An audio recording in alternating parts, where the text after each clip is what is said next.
We are tonight's entertainment. What the fuck is this, chat? This is a tasty burger. Were you rushing or were you dragging? You like Huey Lewis on the news? Is this your homework, Larry? Welcome back. Film Scoop. Motherfucking Film Scoop. Massive episode. Big episode right now. You guys are in for a treat. Yeah, this is a big one. Yeah. Yeah. We're gonna talk about Oppenheimer. Gonna be a good time. And then we're gonna rank all of our Christopher Nolan movies because we've seen all of them now. Yep. So, this is interesting because Nolan's one of our favorite filmmakers, and he doesn't really have bad movies. So yeah, I was going through my list on Letterboxd, and I think they're all like at least 4.5. He has 12 movies, right? And I think 10 of them are great. Yeah. Like, I love 10 of them. Yeah. That's an insane ratio. I'm no mathematician, but yeah, that's pretty good. Yeah. That's pretty good odds. Yeah, so it's an interesting ranking because emotional connection factors into a lot of them. Yeah. And you said going into this when we planned this, you were like, you said you might have a couple wild cards on your list. I got a little silly list. It's something. I'll just say that. But yeah, first we'll talk about Oppenheimer. But before that, we got to do our music game, where we pick a song. I got mine ready. If you want me to go first, yep. Go ahead and roll yours out.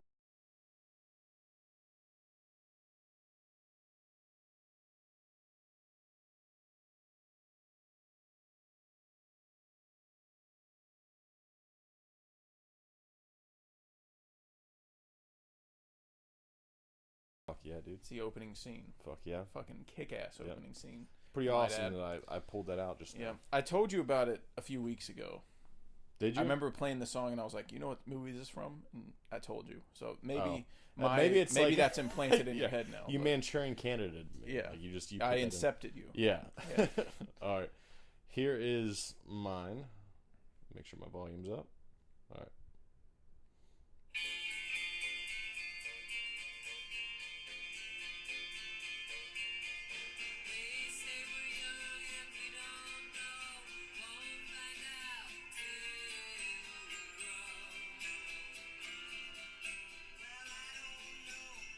I don't think I know this.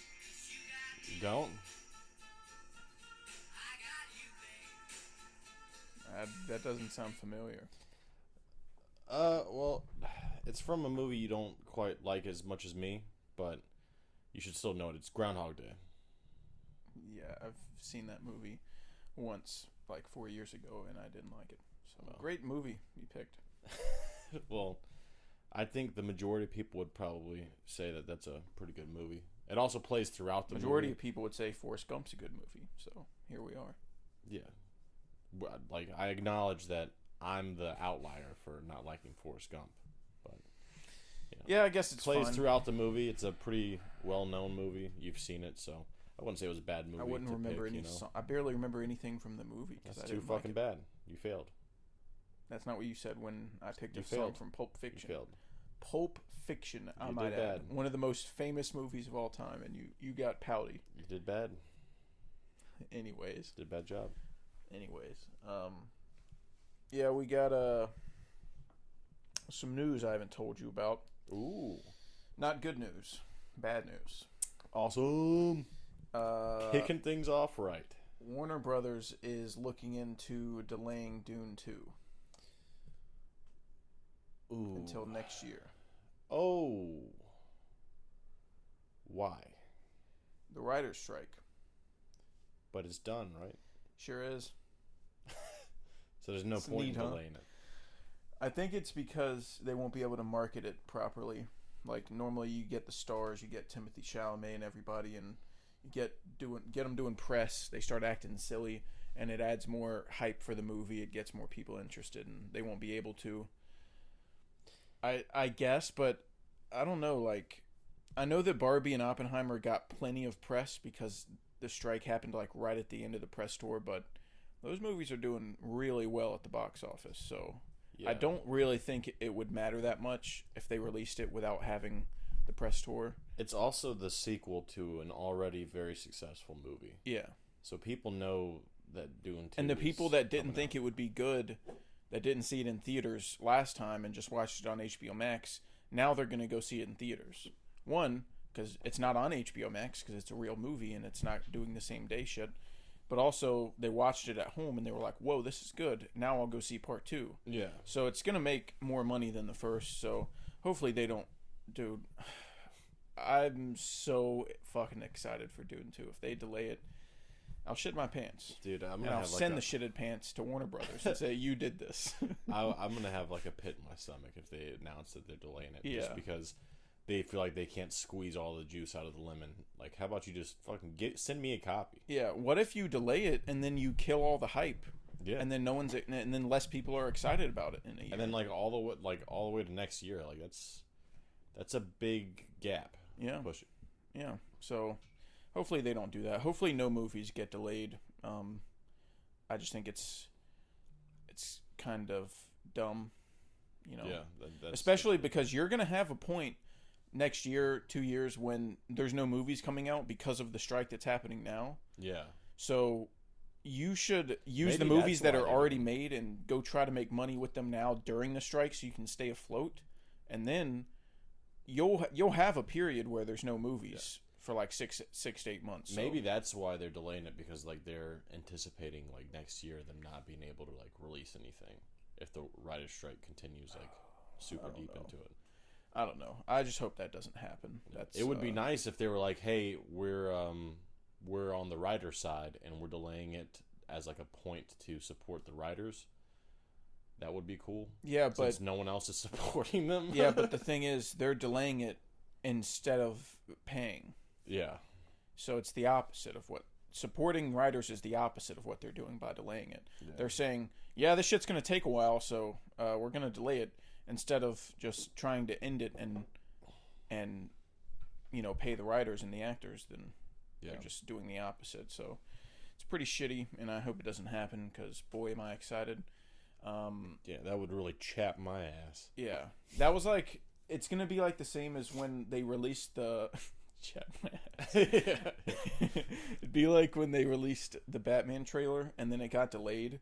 So I was watching the same trailer for like a year and a half. Yeah. Normally it's like 4 months. A trailer comes out, 4 months goes by, you watch the movie. Yeah. But with the Batman, it was like there were so many delays and so many problems with COVID that I watched that same trailer for like a year and a half. That's why it felt like it was never going to come out. Yeah. Because I had seen was the trailer for over a year. Yeah. So, it was such a surreal moment when you were like, "Yeah, you all ready for the Batman?" I was like, "Oh shit, yeah, that we still have to watch that." Yeah. So it's going to be like that because Dune 2 plays in every theater. Like the trailer plays in every theater every time I go see a movie, and I love that shit. I'll watch it every single time. I think it's hey, nothing fancy. Oh god, dude. Yeah. So knife. Anyways, I hope that that doesn't happen. That would make this guy very sad. Yeah. Small news that probably only me and you care about, and no one else. But DC announced their 2 animated movies for next year. Ooh, what are which they? Are Watchmen. Oh shit! Which gets me excited. I don't know if they're gonna make it like 4 hours to accommodate the entire book. I would hope Maybe they'll so. do part 1 and part 2 like the Long Halloween. Yeah. But the Watchmen storyline really interests me, so I'm into that big time. Mm-hmm. I'm ready to check that out. And the other one is Crisis on Infinite Earths. Oh my god! So they're busting out the big dogs next year. God. And are these going to be under James Gunn's watch, or are these are just still he hasn't quite taken over fully yet? Oh no, they're not James Gunn like projects. He had nothing to do with them, but I wonder if he's involved at all now that he's taken over, like if he has any input or because he said that there's going to be animated shows and movies in his universe, but these are just like I think they're still just kind of putting stuff out. Yeah, they're still just doing the same continuation of like the Long Halloween, Batman Hush, stuff like that. But yeah, I'm excited to see those. I'm really excited and super stoked that James Gunn, I think, is going to start tapping into that potential of having an animated sector. Oh, did I of ever your tell you about the castings property. for Superman Legacy? Like, not the two leads, but the side characters. No. Oh, yeah. So they casted, I think, 4 new people for Superman Legacy. They cast Hawkgirl. She's going to be in it. Okay. Probably in a small role. She's played by the girl from The Last Night. No.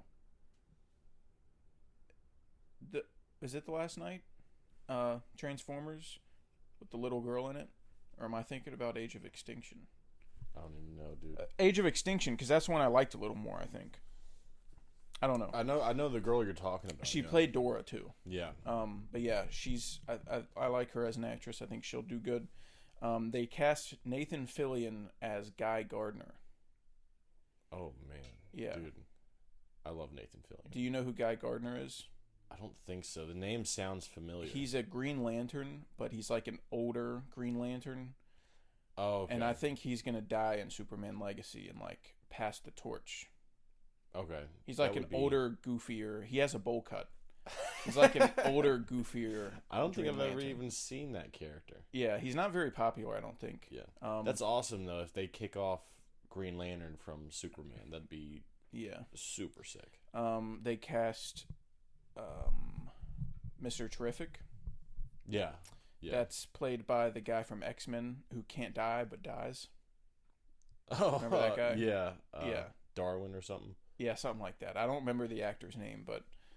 He's like, I adapt to survive. And then he fucking gets killed. He dies. He couldn't adapt. Guy who can't die and then dies. Yeah. Oh, and then, do you know who Metamorpho is? No. He's a Superman character, I believe. I don't know if he's a villain or... I think he might be an anti-hero. But he's cast by... he was cast... sorry, I got it backwards. But NoHo Hank is playing him. Oh my god, dude. This is going to be the best movie Superman. of all time. Listen, all right. Listen, like Superman, we have I know to... it's very unfortunate, but, like... You gotta go back to Krypton, man. That's just the way the cookie crumbles, man. That's very... God, that movie is going to be so fucking good, dude. Yeah. That's going to be amazing. Yeah, that's kind of old news now, but we never talked about it, so I figured throw it out while we're talking about That's DC. awesome. That's awesome. Love to see it. Yeah, I think that's all the news, though. Oppenheimer's doing good at the box office. Barbie's doing great at the box office. People were... Dude, I walked in, I thought there was like a prom or something. I didn't realize how so many into people there. Barbie that people were. That's like, the most packed theater I've ever been in. Yeah. Because there's so many people there for Barbie and there's so many people there for Oppenheimer. It's like opening night, like the normal opening night crowd times 2 because there's 2 different like audiences both there at the same time. Yeah. So we had to drive to buttfuck to find a parking spot because it was nuts. I gotta tell you, Greta Gerwig's got some balls on her. Like, for what specifically? I would never want my movie released the same day that a new Christopher Nolan movie was coming out. Yeah. I'd be like, no, we gotta push it. I don't know if it's her choice. Actually, I know it's not her choice because I believe... Well, I know Tom Cruise was really upset about his release date for Dead Reckoning because they only got a week in IMAX theaters before Oppenheimer came out, and he wanted to move it, and he had no control. I know he's not the director, but probably the studio. Him and McQuarrie are go hand in hand. So if Tom wanted it moved, then so did McQuarrie, but they couldn't get it moved. And I want to say Christopher Nolan said he didn't like that they both came out on the same day, but I could be wrong about that. But I don't think directors have any. I think that's the studio. It's more the studio, but I mean, even still, like if I was Warner Bros. They're so like, risk averse with release dates. Like they do not want to compete with anyone. Yeah. Like smaller movies, nobody wants to release a smaller movie the weekend that Dune 2 comes out because you're not going to make any money. You want to find a weak spot where you can release something when nothing's coming out because then people might see it. So it's pretty ballsy, but it ended up, I think, working out for both of them. Yeah, because everyone's the at the whole movies, Barbenheimer marketing thing, people that would only have been interested in Barbie know about Oppenheimer just because of that, all the memes and jokes and shit. Yeah. Now they might even see it just to be part of the, part of the wave. Yeah. So I think that both movies will probably benefit from them coming out. I think so too. So I think it's it cool. all worked out. Yeah. I think that's it. I don't think there's any other big news to talk about. So we'll just get into the watch list. Yep. Did we talk about TMNT last episode? Because I think we did. I think we did too. Okay. I don't remember 100%. Okay. If we talked about TMNT, then I definitely talked about Hunt for the Wilder People. That was my solo venture. God, I don't remember what we talked about. We really planned this thing out. This is normally I just pull up my watch list and I can remember, like, this is the last thing we talked about, so I'll start with the thing after that. But I don't remember, like, I have Tenet on my watch list and I don't remember talking about that. And then Rec. Did we talk about Rec? We had to have talked about Rec. It was the 13th. Today's the 22nd. Anyways, we'll start at Prisoners. The one after TMNT. What do you want me to say? I mean, it's Prisoners. Everyone's seen it. It's a masterpiece. It's every time I watch it, I have a really hard time, like, not thinking it's Denis' best movie, because it's perfect. It's a perfect movie. Yeah. And it's only when I look at his other movies that makes me feel like, oh, maybe it's not his best movie. And that's just Crazy Town, that's a discussion, because Prisoners is perfect. I think Blade Runner 2049 is perfect. Dune's perfect. Arrival's perfect. I mean, it's really just a 4-way tie for my number one. Yeah, I mean, he's putting up numbers just like Nolan is. And then Sicario and Insandi are masterpieces too. Like, people are scared to admit, like, someone's better than someone because they're new and they're still making movies, and it's easier to say someone's a legend once they've passed or once they've retired. But dude, Denis is the fucking man. Yeah, he could make 4 terrible movies back to back to back. Yeah. And still, like, have, like, a great catalog and be like, that guy's one of the best. Yeah. It's nuts. But yeah, Prisoners is one of my favorites. I'm not sure exactly. Good thing this isn't a Denis ranking, because, boy, that would be tough. Yeah. Trying to decipher that. I have 2049 at 5 stars. I've got Incendies at 5 stars. I've got Prisoners Dune. At 5 stars. Dune, I think I have at 5 stars. I'm pretty sure. Then Arrival, I have at 5 stars. Yeah. He's just which perfect movie is more Dune perfect? 2 is going to be 5 stars whenever that comes out. I guarantee you that. So yeah, not much I can say. It's, I mean, you know, everyone's already said it. It's just great. That's probably my 4th or 5th time watching it. But yeah, it never gets any worse. Yeah. I can't say it gets better because it can't really get any better, but it never loses steam. Every time, the second I see that deer come up on screen, in the first scene, I'm just like, I'm in. Yeah. Like, take me, Denis. Just pull my pants down. Yeah. You know. It's over. Yeah. That one's a Nolan. I watched Requiem for a Dream. Your solo venture. Yeah, solo venture. It was my film raffle for the week, so I was assigned it as, like, homework. Like, this is your one movie you got to watch. Yeah. Tell them what you thought. It's a good movie, but it's not a movie for me, because I'm not into drug movies.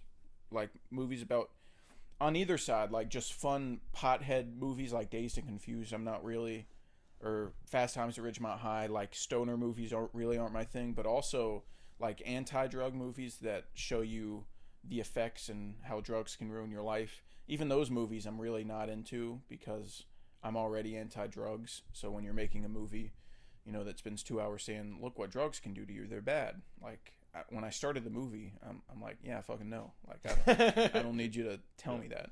Maybe I'd be more into them if I did drugs and it was like, whoa, this is changing my perspective. But it never does. So there's some I like. I love Beautiful Boy. I feel like that's a much better version of Requiem for a Dream. Not that they're similar, but like it affects me more. Yeah. Beautiful Boy, because I see, like I was explaining to Carl, I don't really like Requiem for a Dream that much. One, because the characters to me aren't very likable at the start of the movie.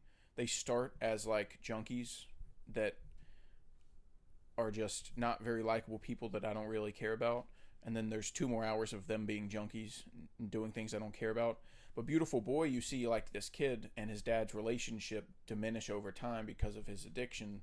And that gets to me because that's a father-son relationship. And you see the kid, how he's supposed to be when he's not, going through the addiction and what it is when he is. So that's just a much more, affecting movie for me than Requiem. So it's not something I'd ever watch again. It has a very creative style visually, and as Aronofsky's like first movie, I mean he made Pi, but I think that was like super low budget, like really really low budget, sort of like Following. Yeah, that's kind of why I consider Memento Nolan's first movie, because it was his first movie like with a crew and with a budget. Like Following was him and his buddies on the weekends. It's not that was really the first the same thing. Like I'm going to work to do stuff. Yeah, so not for me, but some people really love it. It happens. Not for me. And then the rest of them are Nolan movies and Barbie. So Awesome. Nothing else we can really talk about. So we'll go straight into Oppie, All right. the old Sloppenheimer. Yep. I immediately left the theater knowing I was going to give this a 5 out of 5. Yeah. So for some context, Carl has a innate interest in atomic bombs and nuclear fission and nuclear warfare. I mean, not just the bombs, but like reactors and stuff. Just anything that deals with anything nuclear. I think he's is into really it. interesting. Like So quantum mechanics, just like the idea of splitting the atom. That shit is. yeah. The scale of it is the most interesting thing in the world to me. Yeah, Carl's like the dads that watch like the Discovery Channel and watch documentaries on nuclear reactors and stuff. Yeah. So this is something he's been very excited about, and I've been excited about it just because it's Nolan. Yeah. And that's all I need. I don't care what it's about. I love the cast and I love Nolan, and I'll be there day one. But the topic in general doesn't really excite me. Like, Okay. it sort of does now that I've seen the movie, but beforehand, like, if Oppenheimer was made by, like, James Mangold or Sam Mendes, like, directors I like, I probably wouldn't have been excited about it. And those are directors I like. Yeah. But it's just that topic never really interested me, but it's the fact that it was Nolan that really got, the juices flowing. But I think that Nolan really like turned it into something that no one else could have. Yeah. I agree with that. I think that he told a story that sort of like everyone knows the gist of. Like, not really details, not a lot of people know that, but you know the gist. When you go in to see Oppenheimer, there's going to be a guy who helps build a bomb, and, it works because we built the bomb. Yeah. That's, like, that's what's going to happen, but the way that he tells the story is what's so fascinating about it to me, because it's told non-linear, like always with Nolan, out of order. You'll see things, he'll show you things that you don't know the context of, and then later in the movie he'll show it to you again, with a different context. And the black and white versus color, showing the perspective of the scene. The color scenes are from Oppenheimer's perspective, and black and white are like objective. Yeah. And I think we're gonna get into spoilers, so beware. Yeah. We're gonna kind of sink our teeth in, I believe, to Oppenheimer. But the way that he blends all these genres together, I think, is what makes Oppenheimer a masterpiece, because it's not like your standard biopic. It's so many different things at the same time.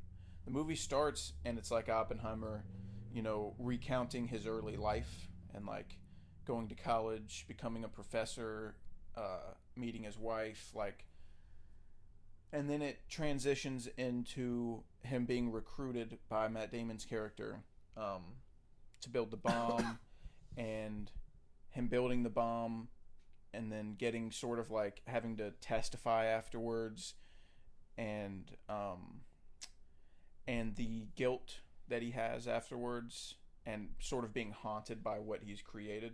Yeah. And you see it through his lens, so he's a complex character. He isn't just good or bad. He's tricky because he can be kind of a dick sometimes, but he also thought that making the bomb was like a good thing. He was trying to help. And he thought that building the bomb would end all war. That's what he said. He says, if we build this, it will not just end this war, it'll end all war. And so he thought he was helping, and then, once he builds it, it's out of his hands. Once he builds it, he has no control over what they do with it. And they drive away with it, and they do whatever they want. And then, we end up dropping 2 bombs in Japan, and he feels, a lot of guilt, and he's getting haunted, and people are praising him, but he doesn't appreciate it. He doesn't, like, all he can think about is how many people he's responsible for killing. Yeah. And I love that we saw it sort of through his eyes, and it's not like a Jeffrey Dahmer show where you're just showing, look how bad this guy was. And I'm not saying Oppenheimer and Jeffrey Dahmer are like comparable, but they're just, that Dahmer show really is saying, like, look how sick this guy was, like, what a shitbag. Yeah. And Oppenheimer isn't putting him in a negative light, in my opinion. He's not. They're not. He's just telling the story. Yeah. And it's really kind of sad about, like, his life was kind of sad. Yeah. So you can give your thoughts before we go into detail. I agree with everything. The movie changes a lot. You've got, like you said, the start of the movie where it's just kind of like the early life of Oppenheimer, kind of who he is as a person. Then you have the Manhattan Project stuff where you get into the science of things. People are trying to figure shit out. He's got his weird personal life that keeps kind of interfering with things. And in the end, it turns into this courtroom drama of people trying to blacklist him, discredit basically. him. Yeah. And it's so good. I think Oppenheimer is such a complicated character. It reminds me a lot of, like, There Will Be Blood, where it's just a case study of a very interesting person that makes these decisions. Like, obviously, Daniel Plainview is a little bit more evil than Oppenheimer. He's more sinister. Yeah. He's just kind of a bad person. Yeah. Oppenheimer isn't. But he's interesting. Like, it's just interesting to see the thought process behind things. It is a good comparison. Not that they're the same character or similar, but it is a good comparison. Yeah. And it's very rare that biopic comes out that I'm, like, super interested in. Not only that it's, like, nuclear stuff that I think is very interesting in the Manhattan Project, but, like, usually it's with, like, big time people that I'm like, I already Elvis. know. Yeah, I know who Elvis is. It tells you the story, and you're like, yeah, that happened, and then that's kind of the end of it. Yeah. And this one, I don't know if it's because I knew less about Oppenheimer or if just he was just so much more interesting to me, but I fucking loved it. Yeah. Everything about it worked for me. I think that's, when you compare it to other biopics like Elvis pretty much starts when he's like a young man, like first trying to get into the music industry, and then it just goes through his life, and then the movie ends with him, like, with his last performance. It's pretty by the numbers. These are the big moments that happen in his life, and then it ends. And so when you walk out of Elvis, you're like, yep, that happened. Yeah. Like, good job. Good job doing, like, an impression, like an imitation of his life. But with Oppenheimer, it's sort of like all of Nolan's movies. It's sort of like, I don't want to say a puzzle because that makes it sound like it's like a challenging watch, but he reveals things in interesting ways that keep you interested. Yeah. And this movie could have been made by for example, James Mangold. That's just an example of like not a bad filmmaker by any means. He's a great filmmaker, but someone who's not as willing to take risks as Nolan does. Yeah. And he could have made an Oppenheimer movie that starts with Oppenheimer as a young man and just linearly go through his life, and then that's it. And it could have been really boring. It could have been like Lincoln or something. Yeah. But the way Nolan creates it, first of all, with all practical effects, like always, he doesn't use CGI. So he has these like visions of this like quantum realm, and it looks so good visually on the big screen because it's real. You know, I don't know exactly how they filmed it, but it's so, you know, pleasing to look at visually. Yeah. I hope they show it in the behind the scenes how they filmed it. I'm definitely gonna buy it as soon as it drops, and I'm gonna try and hopefully watch it has a cool looking behind steelbook.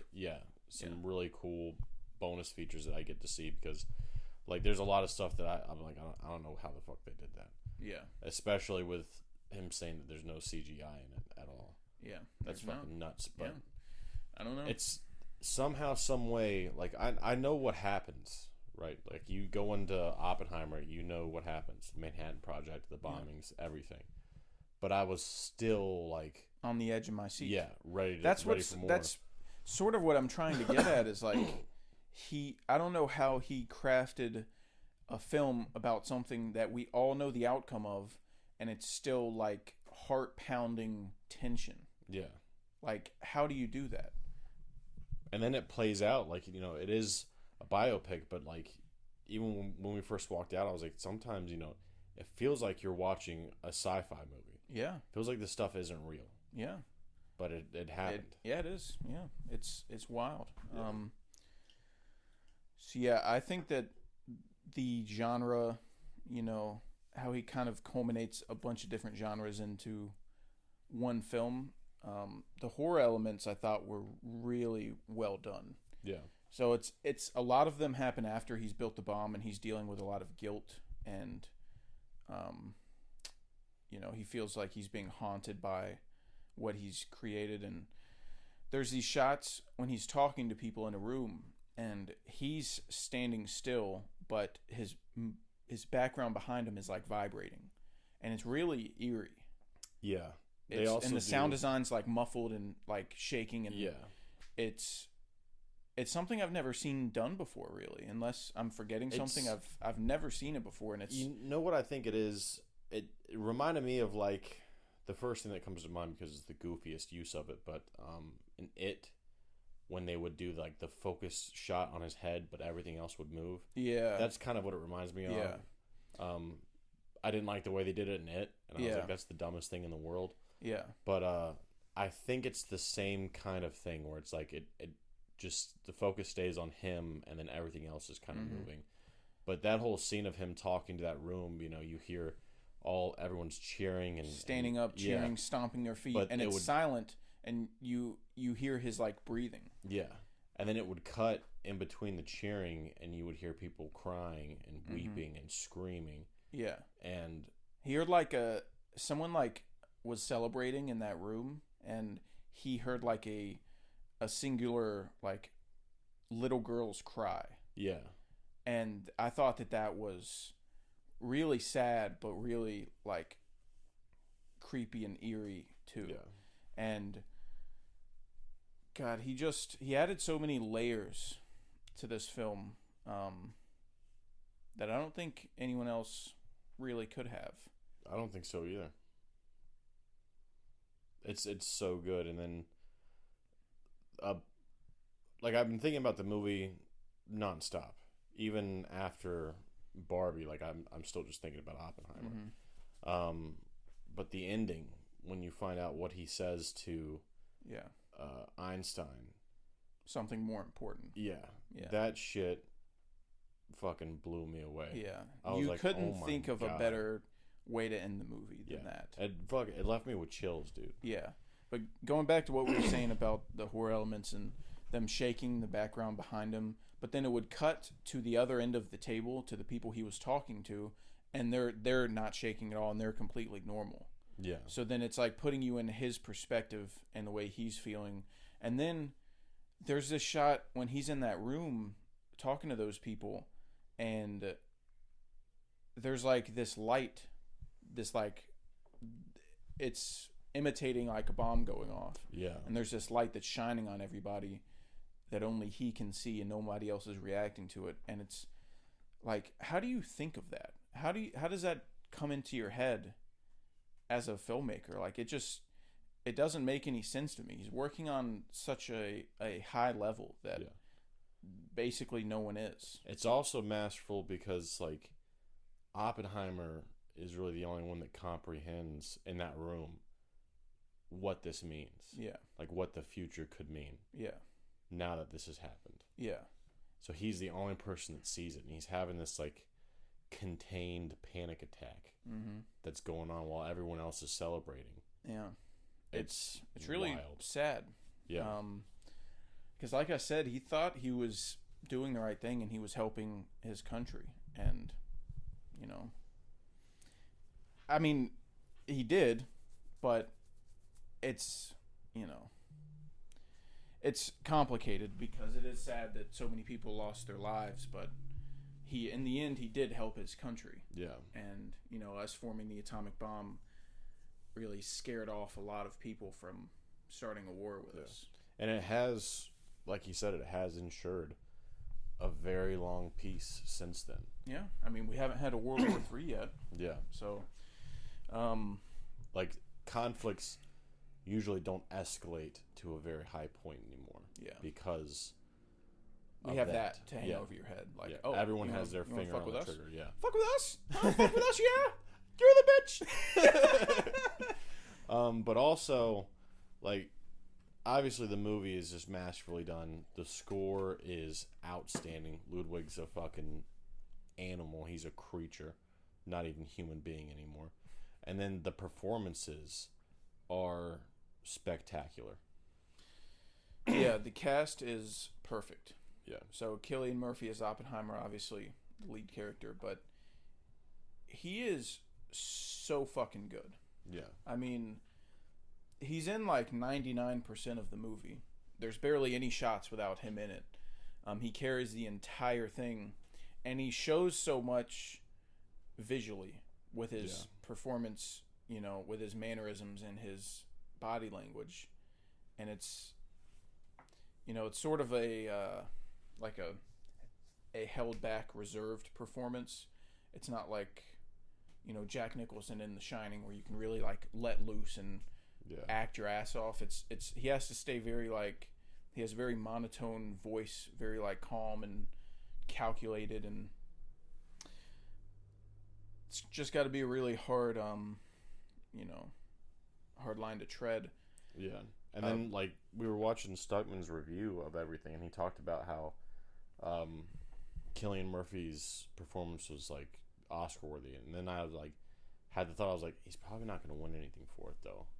Oh, he could. He could. Like, I think he's definitely in the as talks, of right now, he is a lock. Yeah. We haven't seen the rest of the movies that might come out this year. I mean, maybe Joaquin for Napoleon. Yeah. Maybe one of the leads of Killers. Yeah. You know, maybe. But that's the thing, like, I feel like performances like this, the reserved performances where people just transform into someone else, and they don't really have the big blowout scenes or anything like that, I feel like they kind of get overshadowed, even though they take just as much skill. Yeah. I mean, it's kind of true, but I don't think this year there's been a lot of competition for him. Yeah. I think he's kind of running away with it as of now. And Robert Downey Jr. too. Oh, he is fantastic in this. Yeah, he's amazing. Him and Ryan Gosling are going to be fighting it out for supporting actor. Yeah. There's just no way they give it to Ryan Gosling. There's just no shot. I hope they do, but I don't see them doing it. It'll probably be RDJ.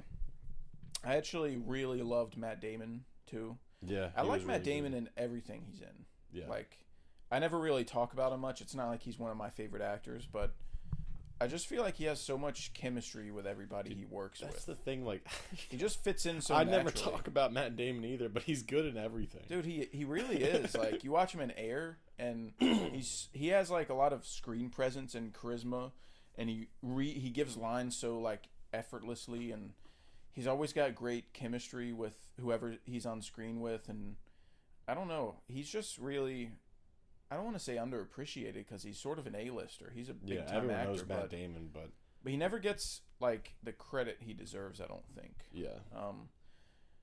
Emily Blunt is a standout too. She was amazing. Florence Pugh isn't in the movie that much, but when she is, she's really good. Yeah. Benny Safdie was a big standout for me. Dude, that guy is a chameleon. He's nuts. That He guy needs is to, crazy. Like, he needs to chill out. Like, the role he played in Good Time and the role he played in this, and he's not even a full-time actor. Yeah, he just Like, does this for fun. Yeah. like that guy is fucking talented. Yeah, he's doing like a super convincing Russian accent and pretending to be a scientist. Yeah, and made I his buy face it. all sweaty. Yeah, Yeah. he's always pretty wet. Yeah. Gary Oldman he plays Truman, right? Yes. Yeah, and he's got a bunch of makeup on, and he looks He's Gary only in Oldman. it for like a scene, and if It's a people great didn't scene. realize that was him as Truman, I would be like, yeah, I get it. I don't blame you. Yeah. Rami Malek's in it for a couple scenes. I thought he wasn't gonna have any lines. Yeah, for you the just longest have him standing time in the background. Yeah. Yeah. He's good. I'm not huge on him as an actor. I've never seen Mr. Robot, but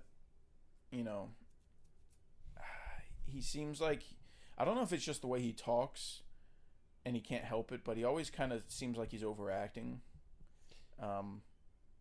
Not as much in this, but in other things I've seen him in, like Bond, and he was in The Little Things and Little Bohemian. Things. So, I'm not huge on him, but I don't like think him in he's really this. had a lot of a chance to really leave a big impression on me yet. I want to see him play more roles, like more Yeah. diverse roles, so I can really get a feel for him. But yeah, he's good. Josh Peck's in it.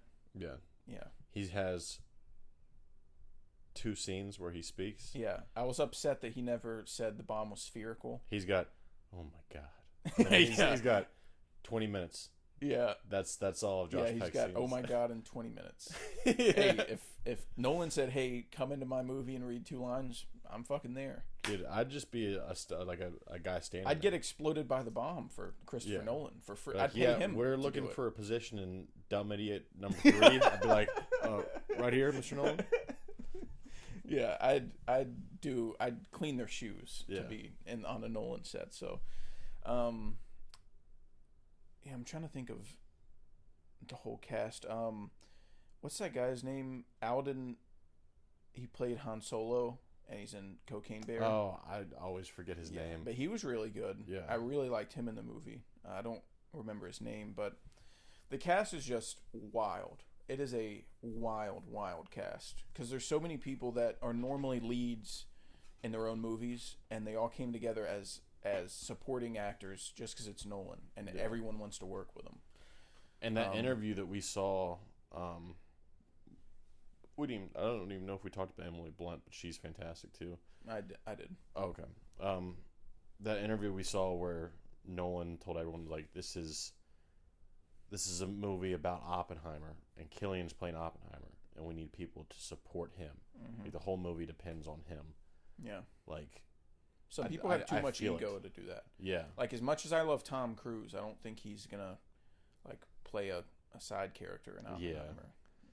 I mean, he did in Tropic Thunder, but I feel like he's kind of bigger now than he was when he did Tropic Thunder. Maybe that's not true, but he's always been huge. He's always been, like, massive, yeah. But maybe that was just a one-time thing. Because I mean, when's the other time he's ever been a supporting character in a movie?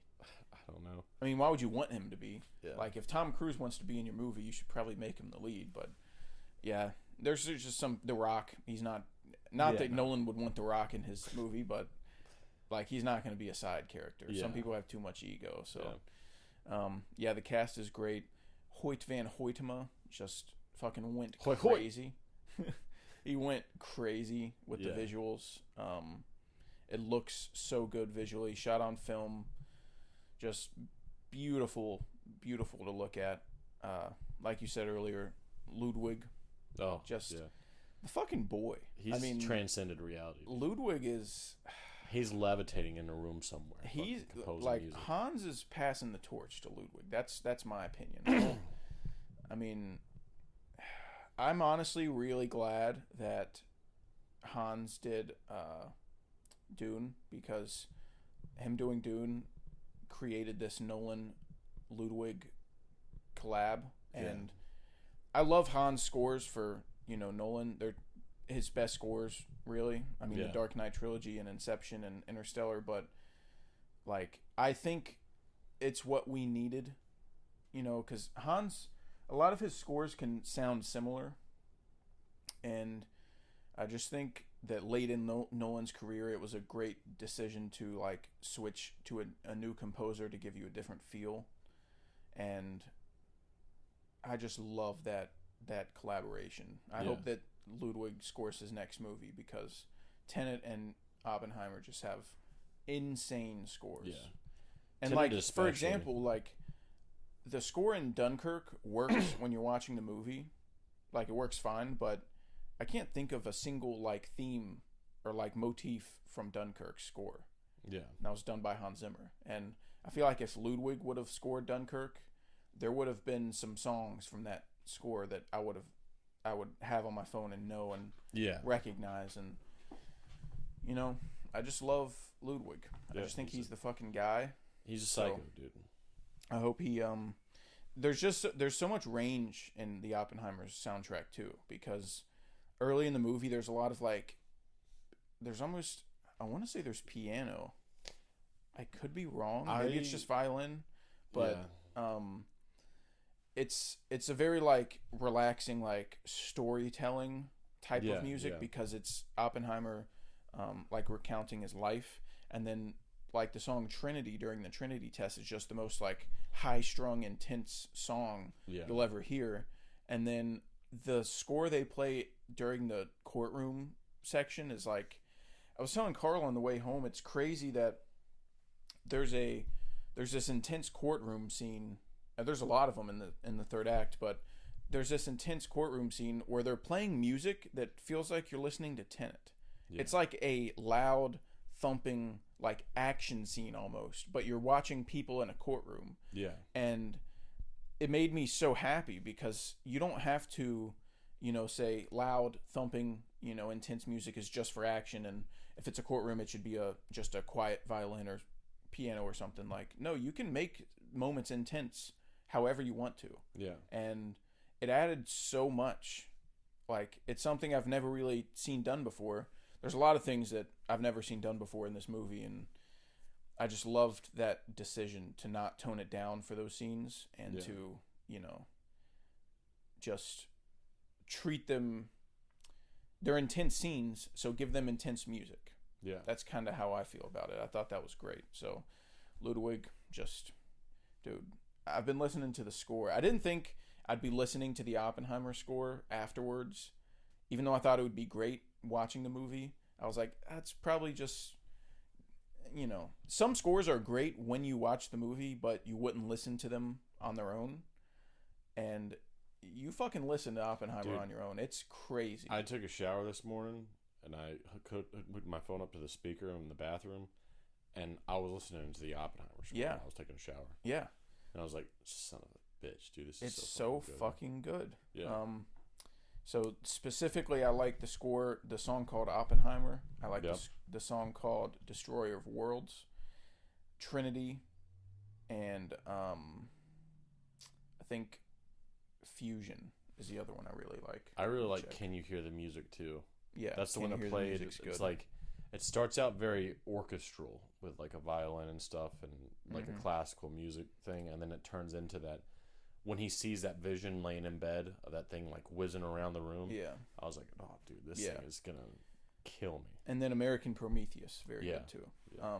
So just fucking banging score, dude. Ludwig elevated the movie so much. Yeah. So we'll get in later where it ranks us for Nolan, but we're seeing it again tonight. So maybe if we recorded this later, we'd have more to say. But it's so much to take in on one watch. It's 3 hours long, and there's so many different sections of the movie that it's kind of hard to get into specifics and give your thoughts. Like the other movies on my Nolan ranking, I can say a lot about because I've seen them so many times. But yeah, I kind of had a hard time like deciding if it was my number one of the year, because I think it's easily the best movie of the year. Yeah. I think that's not even close. But I was looking at my 2023 rankings, and my first was Guardians 3. Yeah. And I've seen Guardians 3 4 times. And I think it looks great. It sounds great. It has, characters I love. It makes me laugh. It makes me cry. It's just like, for me personally, it was my favorite. And I was like, Oppenheimer doesn't really make me cry. It doesn't like impact me as emotionally, but it's just so fucking good that it's hard for me not to say it's the best movie of the year. Yeah. So it was like my objectivity was overpowering my subjectivity of my love for Guardians 3. But yeah. I did eventually put it there. I think it's my number one. It's definitely my number one, and I'm, without giving out too much information, I'm kind of struggling with the same situation of like, objectively, this thing is better than. If someone said it's his best movie, I'm not arguing. Yeah, objectively, I think it's fantastic. Yeah, I think it is probably his best movie. Yeah, I'm not batting an eye if you say it's his best movie. But it's not. There's other movies that I have more fun with, because it's dealing with some really dark stuff. Yeah, and that's fine. But typically, I don't like to go too far down that road. I'm not gonna watch Manchester by the Sea as much as I'm gonna watch dude, Manchester by the Sea. That's just a great movie, but you could say that really takes the wind out of your sails when you watch Manchester by the Sea. Yeah, it's something you watch once and probably just watch once. Yeah, man. Yeah, this isn't quite like that. Manchester's really depressing. Yeah, but it's the same idea. Like it's a great, perfect movie, but how often are you gonna want to watch it because of how it makes you feel? Yeah, sort of that vibe. That's you nailed it. You nailed it. Yeah. So, do you have other thoughts on Oppenheimer? I'll roll into my big complaint with Oppenheimer, and it's the same complaint that I think everyone has, and that's just the sound. It is hard to hear a lot. Fucking loud as shit, and they have a lot of ground to cover, so a lot of stuff happens in dialogue that you can't really hear very well. Yeah, and the thing is, I love when movies get loud at like the right times, like in Tenet when he's driving down that highway and he's about to do the fire truck heist, and the score gets super loud, and I'm like, fuck yeah, because that just immersed me so much more into the moment. But Nolan will make his scores loud during people walking in a hallway. Yeah, and I'm like, dude, like this. I just want to hear what they're saying. I don't really need to be like incredibly immersed with the sound. Like I just want to hear what people are saying right now. So it's a little frustrating. I'll say, I heard most of the dialogue, but I can't wait to get the Blu-ray and put on subtitles, because man, there's so much like jargon that they're saying that you don't really understand already. Yeah. And then on top of not being able to hear a lot of it. People also have, like, a lot of the people have accents in the movie, too. Yeah, so there's a lot of accents. Yeah. It can be tricky to hear people, but that's, like, people say that about The Dark Knight Rises, too, but just put on subtitles. Because once the movie gets home, you can just put on subtitles, and it's no longer a problem. But I think they did go back and fix The Dark Knight. I think you told me that they went back and fixed they released an IMAX prologue, like the opening Bane heist, the plane heist. Yeah, they released it in theaters, and people were like, I couldn't hear a single word he just said. And you can actually find the video on YouTube of the initial IMAX prologue, and it's you can't hear anything. Yeah. You can't hear anything he's saying. So they did fix it a little bit, so you can sort of hear. I think we watched that video, and it's a very big difference. Yeah, it is a big difference, and you still can barely hear them. So that's Yeah. how bad it was before. Yeah. But yeah, I agree. The sound is too loud at some points, and what can you do? Nolan has heard people's complaints and doesn't give a fuck. So obviously, it's something he does on purpose that he thinks makes his movies better. Who am I to argue with him? Yeah, I mean, I'm he's the the guy idiot that here. knows what's going on. Yeah. You don't. Yeah, We don't. He's fucking in, and I'm fucking out. Yeah. So, but yeah, if I had one complaint, it's probably that. It's hard to hear. I don't know what else I could really complain about. Also, this isn't a positive or a negative, but there were so many times in the movie where I thought it was about to end because I was enjoying myself so much. I didn't know what time it was. It could have been an hour, or it could have been 3, and it could be about to end, or it could be just beginning, and I had no idea. And there were so many moments where I thought it was going to end and it didn't, and I was happy because when a movie's good, you want it to last as long as possible. So it's 3 hours, but the way it's structured, it never really drags. It never feels like, oh, when is this going to be over? It's always unraveling something new and interesting, and just Christopher, just that guy. He knows how to make movies. He's got it going on. Yeah. Oh, and Florence Pugh's tits. Classic. That's cool. And IMAX. That's really cool. I don't mind them. Yep. So we'll get into our Nolan rankings now. All right. That's what we'll do. I have a feeling the first couple are going to be the same. Probably, yeah. I'm going to start with my number 12, which is also your number 12, I would assume, because you're a smart lad, from what I hear. It's following. What the folks say. Yeah, mine's also following. Yeah, so we watched this a few days ago. In all fairness, I fell asleep. I just want to put that out there. I watched, it's an hour and 10 minutes long, so it's 70 minutes long, and I watched 40 of them uninterrupted. I watched all the first 40 minutes not falling asleep. And then I missed pretty much the last 30 minutes. Like, nice. I don't remember much. But I watched a review and I watched like a breakdown, and I know what happened. So, okay. It's impressive under the limitations he had, because it's a movie that cost $6,000 of his personal money, where him and his friends would go and they were working full time, so they would go on the weekends and shoot for a year. Yeah. On the weekends, like they shot for a year over the weekends for $6,000, which was him and his pals. So with that context, it's great.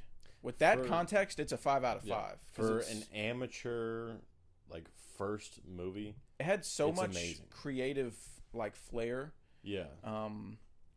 It has his non-linear storytelling, like always. He's showing you things without context. You don't know what they mean, and then he reveals it later.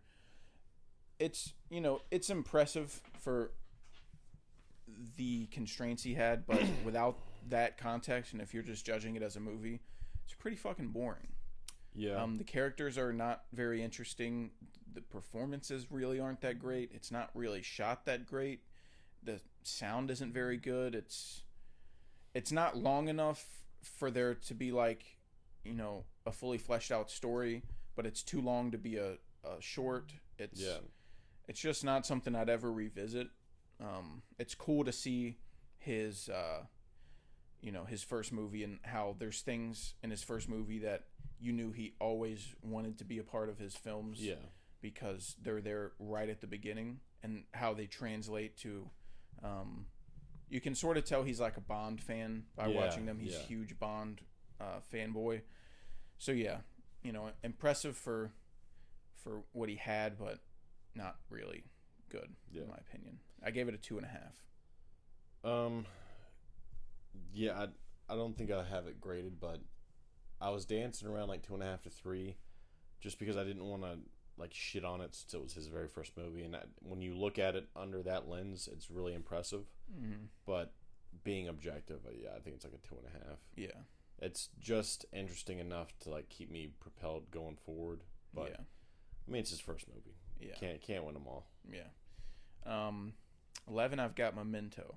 I also have Memento at 11. This is sort of a hot take in the film community. People love Memento. But for me, this is different from Following. I think this is much better than Following. Yes. By a lot. Yes. But for me personally, it's a frustrating movie for me because I don't like movies where you have to keep watching the same thing over and over again. And Memento's told backwards. So it's like you see something and then the next scene happens and then you kind of see that thing again, but now it makes more sense. Yeah. And then in the next scene you see that thing again, but now it makes more sense because you have the context. And it's like an hour and a half of that, and it's really like an interesting idea, you know, when you think about the concept. And there's nothing really he did wrong, I don't think I would say, in terms of like the filmmaking. It just doesn't really do much for me. I watched it and I was like, I mean, it's a cool concept and it has a lot of like style, and you know, it's just, it's not something I really enjoy watching that much. The idea of it, like, honestly, I don't remember a lot from it. I just remember it not being super interesting and it being kind of boring to me. But the idea of what was going on, I remember thinking was a really cool idea. Yeah. Telling it backwards was a really cool idea. And then the camera work was good. But other than that, like, I don't really remember much. I just remember it being, like, kind of tough for me to get through. I was like, let's get this thing done. Yeah. It's just, it's not for me. I don't really have any negatives for it. It's other than it's a movie where you have to see a lot of the same things repeatedly, and that's not really I don't really jive with it. Yeah. But yeah, other than that, there's not really much to say about it. My number 10 is Insomnia. My number 10 is Insomnia. No way. Yeah. This I like a decent bit more than Memento. Yes. Which is a hot take. So I don't know why people don't like Insomnia that much, but I just think it's fucking sick. Yeah. The concept of a detective going to a place to solve a crime where the sun doesn't set and he can't get any sleep. So he's already going crazy because he can't get any sleep. And then he accidentally kills his partner and he doesn't know if he did it on purpose or not. Yeah. That's crazy.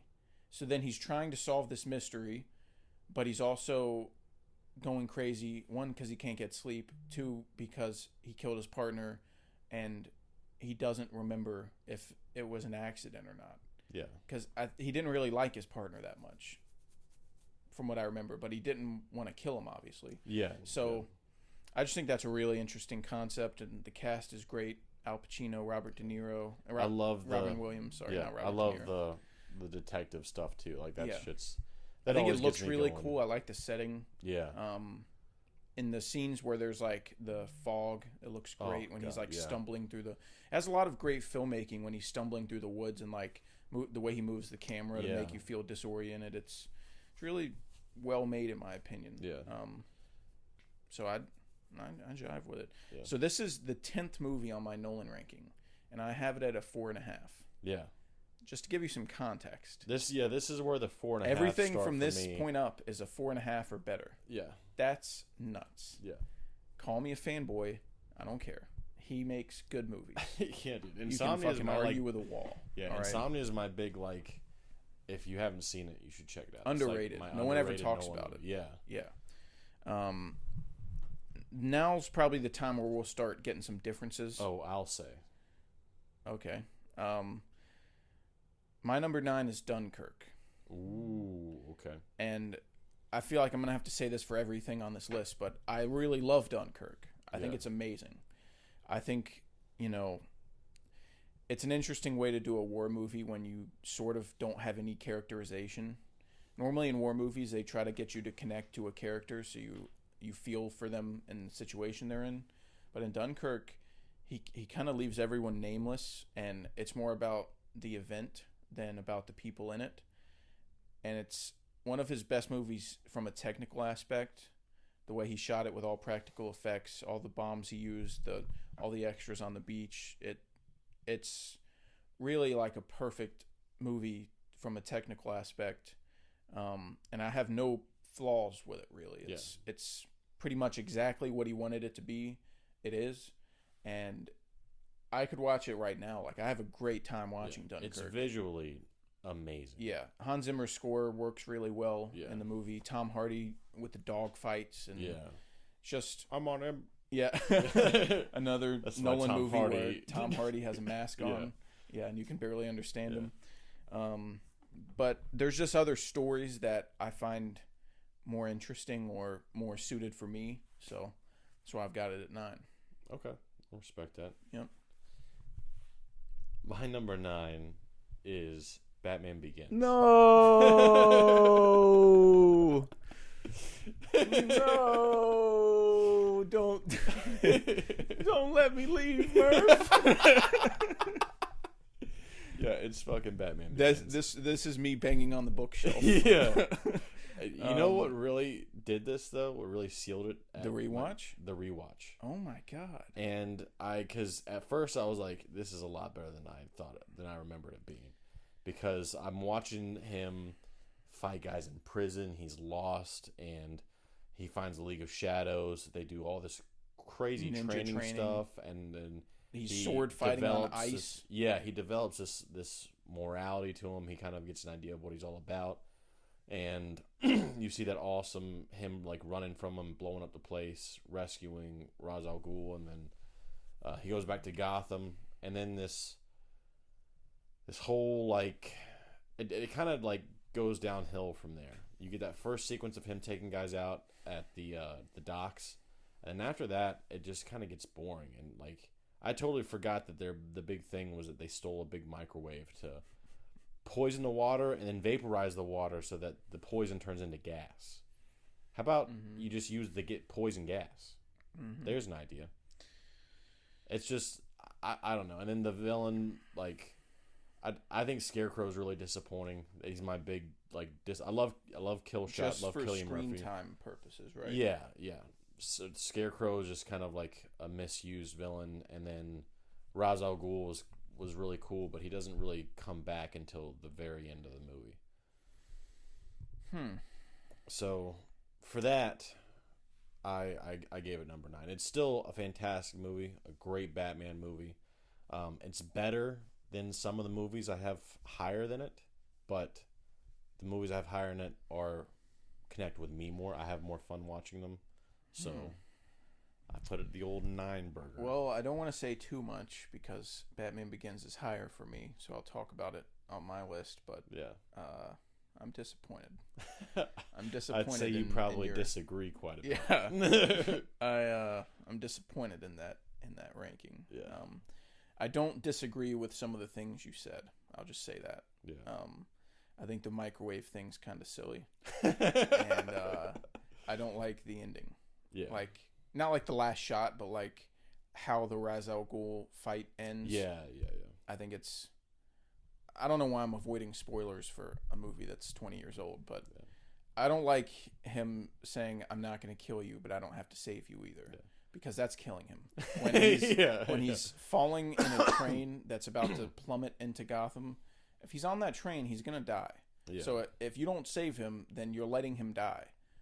That's the same thing as killing him. Batman doesn't do that shit. He would have, in a traditional Batman, would have saved him and thrown him in prison. Yeah. And if he breaks out, he'll catch him again and he'll throw him back in prison. That's, some people say that's a flaw of Batman's, but you know, that's his code. That's what separates him. Yeah. So I almost got brought back by that cop going, just pointing at Rachel for no reason. Yeah, that was good. That was funny. That was like "fuck you" from Session 9. Yeah, we'll talk about Batman Begins later, but you're a piece of shit. We'll leave it there. My number 8 is The Prestige. Ooh, awesome. This is another one of those movies that people say is his best. And I'm not mad at that either.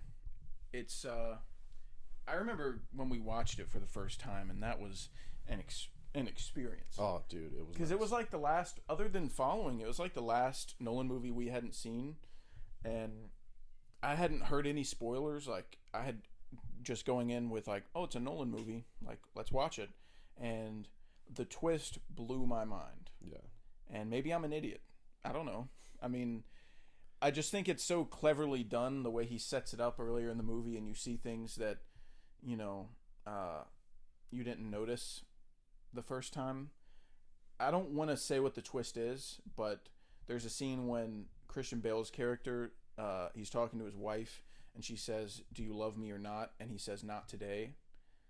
And at the time, you're just like, "Oh, he's just being a dick." Yeah. Like, and then it reveals, you know, why he said that later on in the movie. And I love the, you know, the rivalry between Christian Bale and Hugh Jackman. Hugh Jackman also, after watching Prisoners recently, it just really reminded me how underappreciated he is as an actor. Yeah. Because he's not just Wolverine.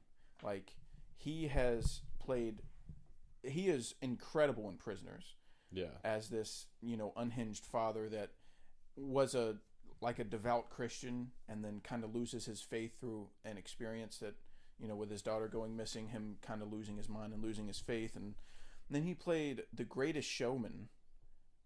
Like, just think about that. Just that alone. Him in Prisoners, and then him in The Greatest Showman, and then him in The Prestige. Yeah. And then he's Wolverine, and he's just so good. Yeah. And I think it's because it seems like he's sort of selective with what he does. He doesn't do a lot. Yeah. But when he's in a movie, man, he is so good. It's quite enough, sir. Yeah. Yeah. So he's fantastic. So shout out to him. Christian Bale kind of gets the credit he deserves. So I'm not going to say he's underrated, but they are so good in that movie. And then of course Scarlett Johansson's in it. Never a bad thing for this guy. Hey now. Michael Caine is also in it. He's great. Andy Serkis. Oh yeah. The other two Alfreds in the same movie. What is it? Yeah, that's crazy. It's going nuts. You don't know? Yeah, but we didn't rewatch The Prestige for this ranking. I kind of wish we would have, because I've only seen it once, but I watched it again the next day after we watched it. Oh, you did? Yeah. I don't think did you watch that alone? I made Logan watch it. Oh, okay, yeah. I don't think I did that.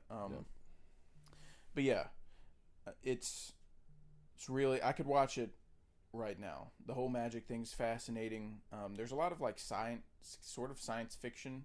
Yeah. With like the teleportation and Nikola Tesla, and it kind of made that big turn. And at first I was like, I don't know how I feel about this turn, but then I was like, fuck yeah, dude, this shit's going. Yeah. So, if it's your favorite Nolan and the other, you know, Nolan movies just aren't your thing, then it completely makes sense to me, because I think I have it at a 4.5. I have it at a 4.5. The Prestige. Yeah. I'll do more Alfred later. There we go. Oh yeah. I'll do more Michael Caine later. I have it at a 4.5, but it's close to a 5. Yeah, I think I have it, like, if I could do a 4 3/4. Yeah. I'd put it up there. Yeah. But what's your number 8? I think my number 8. Let's see here. My number 8 is Dunkirk. It's on my list lower, mainly because of the same reasons you noted. Visually, I think it's there. I love all the performances. I just think that Nolan has cooler stories and cooler characters the higher up on my list that you go, that have more of an effect on me, that I have more fun with. Not funner. That I have more fun with. Idiot. Fucking dummy. Fucking loser. Get out. Batman Begins is my number 9. All right. Yeah, that's exactly why I told you to get out. But yeah, I think that it's still a fantastic movie, and I really enjoy war movies. So I was like, you know, if I had to pick one between Batman and Dunkirk, I'd probably go Dunkirk. But he just has more interesting stories to tell. So yeah, I agree with that. So we're on number 7. Yep. All right. These top 7 are going to be interesting. Yeah. My number 7 is Tenet. Ooh, okay. So you have a different one? I have a different one. I think I should probably talk about mine first. Is it something I've already talked about? Yeah. Prestige? Yeah. Okay. My number 7 is Prestige. All right. I think that The Prestige is super interesting. You're a magic guy. I do like magic. You I do like magic. dabble in magic. I've seen a trick or two. Yeah. I know the Doheny. But yeah, the translucent trousers. Yeah. No, but I really love the characters. I love the twist. I think it's really rewatchable. Like it checks all the boxes. It is really fun to rewatch and see the you can kind of pick it apart and then like the are you watching closely thing and that shit fucking gets me going. And then I don't know, there's so much cool shit that happens in The Prestige, and I felt like I was on another planet watching that thing whenever we threw it on. I had so much fun. That's one of the best at-home movie watching experiences I've had. Yeah, dude, it was wild, and maybe that's why I have it so high on my list. But it's just fucking awesome. I love The Prestige. Yeah, and my number 7's Tenet. Yep. And this is something I came around on recently. It's I was super excited to see it in theaters. The trailer was awesome. The score sounded awesome. You know, Nolan is one of my favorite directors. And then I saw it and I watched it and I was like, oh, dude, that was great. But I didn't really understand it. So when I watch it a couple more times, then I'll get it. And then I watched it a second time and I was like, I'm sure the third time I'll get it. And then I watched it a third time and I was like, you know what? Fourth time's the charm. So yeah. I just kept watching it, and it's not that like I pay attention and I hear what they're saying, but some things still don't make sense to me. I can't wrap my head around them. So we're gonna get into Tenet spoilers because someone on one of my friends asked me like, what about Tenet doesn't work for you, or what confuses you? There's a handful of things, but one thing I've been thinking about a lot recently is at the end. So we find out that Neil is from the future, and Neil in the future is friends with the protagonist and they're buddies, and they go on a bunch of hijinks and adventures together. Yeah. And for Neil, all those have already happened, but for the protagonist, they haven't yet. So he says, I'll see you in the future. But this is where it gets complicated, because Neil is here in current day, but he's from the future. So this isn't a time travel movie. You can't just put in go to 2020 and help protagonist. You have to invert time and then go backwards through it. So, and let's say he knows the protagonist 20 years from now.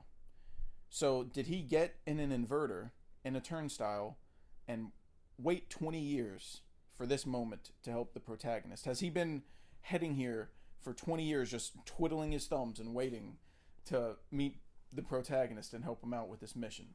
And also, in 20 years, let's say in the version we see in Tenet, he's 30. In 20 years, he would be 50. So does inverting time make you age backwards? Does it make you younger? Does it make you older? Did you still age like normal? If it does make you younger, then can't you live forever if you just keep going in and out of the turnstile forever? And if it does heal you, then why doesn't Sator go back in time so it will give him cancer and make him healthier because he'd be getting younger? But if it doesn't do that, then why doesn't Neil look 70? Like, there's things like they say, yeah, I'm from the future and I'm here to help you, and I know what happens in the future. And you can just take that at face value and say, cool, that's neat. But if you think about it, it's like, how did he get here? Because it's not a time travel movie. In a time travel movie, that's very simple. Oh, he time traveled here. Yeah. That's it. Done. I mean, even the explanation to Tenet really isn't the best. Like, he goes to that lab and shit starts moving backwards and he goes, instinct. And then that's it. Yeah. You're not shooting the bullet, you're catching it. And it's like... And huh? John David just goes, right. Yeah. And then he goes, doing shit. whoa. Yeah. Just so starts going about his day. Oh, and they when they let him into the inverted world, they start talking about, like, remember, the world's not inverted, you are. But then the birds are flying backwards, and I'm like, if the world's not inverted, why are the birds flying backwards? Shouldn't he be the only one that's doing things backwards? Like, yeah, he is doing it backwards, but he's perceiving it as everything else moving backwards. But people are like shooting. God, it's so. If you think about it too hard, you'll start thinking it's bad, and I don't want to do that because I like it. So for me, Tenet is more. I just think it's so much fun. I love watching it. Ludwig Göransson's score is one of my favorites of like the past 10 years. I think it's amazing. And I just love how creative it is. It's a director really just putting everything into an idea and trying to make something original. And that doesn't happen a lot nowadays. That's why I'm so excited for The Creator. Yeah. Another John David Washington film. Shout out John David. Shot by Greg Fraser and Oh my God. scored by Hans Zimmer. Jeez, Dude, fuck Louise, you. Dude. Fuck you. So yeah, it's more just I have so much fun watching it, and I love watching it and trying to unravel it a little more and get my brain to comprehend it. Things, yeah. Tenet's my number 6 for the same reason. I do acknowledge that there is some stuff that. Do you have an answer to the thing I talked about, like at the end? No. So you agree that there was no question you asked just now, except for the healing thing, that made sense. So you're like the healing thing's the only thing I can answer, and that's it. What, like going backwards in time does what?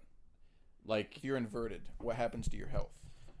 Like I know that in the movie that lady gets shot by an inverted bullet, so they have to invert her and then take her back out for a certain period of time. But Sator got cancer like way before. So I think it has to be something that happens. I know the bullet wound gets worse if she's inverted. Yeah. For some reason, I don't know the exact reason, but they say she got shot. Here she'll last 3 hours, but if she's inverted, it'll be 1 hour. So yeah. I'm not sure why, but that's just the way it is. That's what they said. But I wonder if it's different for like a tumor or something that like grows in you. I don't think that going backwards would fix that because he's had cancer for so long. But even unhealth related, like just aging, could you just do 10 years inverted and 10 years uninverted and live forever? I would think that if you're moving backwards through time, you're still aging? Yes. So why isn't Neo older? Maybe he was friends with him when he was 10. There's theories that Neo is the lady's son. Yeah, I think I've heard people talk about that. And I just don't see how that checks out because I don't know. It just doesn't make any sense. Yeah, there's definitely some plot holes to Tenet, and it's mainly just stuff that's like you have questions about these things, but you haven't seen. Like as far as the aging thing, like there's not really a big plot hole regarding that. It's mainly just like we haven't seen enough of what this thing is doing. Yeah. To understand its full capability. But the end, I'd say, is a a fair thing to ask about. Because the end is a big when he one. says I'm from the future and I came here to help, like we need to know how you did that. Yeah. So yeah, there's some things that bug me about it, but I just think it's so much fun and it looks so good and it's made so well technically with like the fight choreography. Dude, if the Dark Knight trilogy had the fight choreography of Tenet, they would be unfuckwithable. Yeah. Like, the Batman is my favorite Batman movie. Not just because of the action choreography, but there is a stark difference between the choreography in the Batman and the Dark Knight trilogy. This stuff? It gets better. It gets better throughout the trilogy because it is putrid in Batman Begins. Yeah. It is like Jason Bourne level, like Taken 3 level cutting, and like you can't see anything. Shaky cam, quick cuts. It's horrible. And then the Dark Knight, it gets a little better, and then in Rises, they're longer takes and you can see what's going on, but the sound design isn't very good. The punches don't really like hit, like they're not very bassy. But anyways, the fight choreography is really good in Tenet, and I think it's really interesting. It really interests me. Even if there's some problems, I have a great time watching it, and I like thinking about it and trying to, The awesomeness of Tenet, I think, is just outweighs any of the problems that I have with it. Yeah. Also, there's this one thing that I think I saw it in a YouTube video, but they were talking about how the whole temporal pincer maneuver doesn't really make sense. Like, for example, at the end at the war, they have red team and blue team. Yeah. Red team goes in linearly, and blue team is inverted and does it backwards, and they both have a 10-minute timer. And the idea is that blue team knows what's going to happen because they're moving backwards through time, so they tell red team what's going to happen, so red team can adapt and not let it happen. But then it's like the grandfather paradox, and it's like, well, if you're there telling them it's not going to happen, so how do you know that it happened? Because it never did if you're fixing it before it happens. So it's just stuff like that. And it's then like it's like, everything kind of falls in on itself if you think another about team it too is hard. moving through there. Like, there's no guarantee. Like, you had to have moved it through there. Red team had to go through there without blue team for blue team to know what happened. Yeah. And then for them, blue team to go through there at the same time as red team, that doesn't mean everything's going to work out the same, because now there's an entire another team that's affecting shit. Yeah. So if you dive into it, there's and then some also stuff that's going to. You know, the shot of there's a shot where there's a guy shooting in a exploded area of a building, and then Neil sees it like about to be reassembled because they're inverted, and he's like, "Get out of there!" And the guy doesn't react in time, and he gets sucked into the building. Yeah. So then the YouTube video I was watching, he was like, so is that guy has he just always been in that building forever? And when they built that building, they just saw the guy in there and built it anyways, and like built around him with the concrete. Oh, I thought it was a rocket launcher blew up the building. So in reverse, the building got put back together. It was, and then the guy was in it when it got put back together. So now the building's back together, but there's a man in it. So they're moving backwards through time. So no, I think you're overthinking this. It's like when you get shot with an inverted bullet. For a bullet to be inverted, like if you get shot, a bullet can go in you and stay in you. So if you get shot with an inverted bullet, does that mean a bullet's just sitting in you the whole time for it to be inverted and pulled out of you into the guy? You know what I mean? See, it was portrayed. It's not like he's just in the building. It's just portrayed as like basically an implosion instead of an explosion, and that's what that killed the guy. The building's assembled, but he's not stuck in the building. He's just dead in there. Yeah, I guess that maybe is just you're doing too much trying to think about it. Yeah, I agree. But you gotta. It's more about main story beats that I'm concerned about. This is also like all the issues we have with it are based on like movie knowledge of how time works. Like, no one knows how moving backwards in time actually affects anything. Yeah, it's all theory. Yeah, like we can't say one thing would work or not. It's like you can sit here and say that doesn't make sense, and then be like, how? And it's like, well, fuck. Yeah, it's more about me just wanting more explanation. Yeah, more of a coherent. I feel like it could have been a 3-hour movie, and they could have added a lot more like things that explain things, and people would like it more. But anyways, all right, we're back.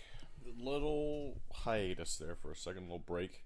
Yep. Had cool stuff to do. Yep. We were talking about Tenet.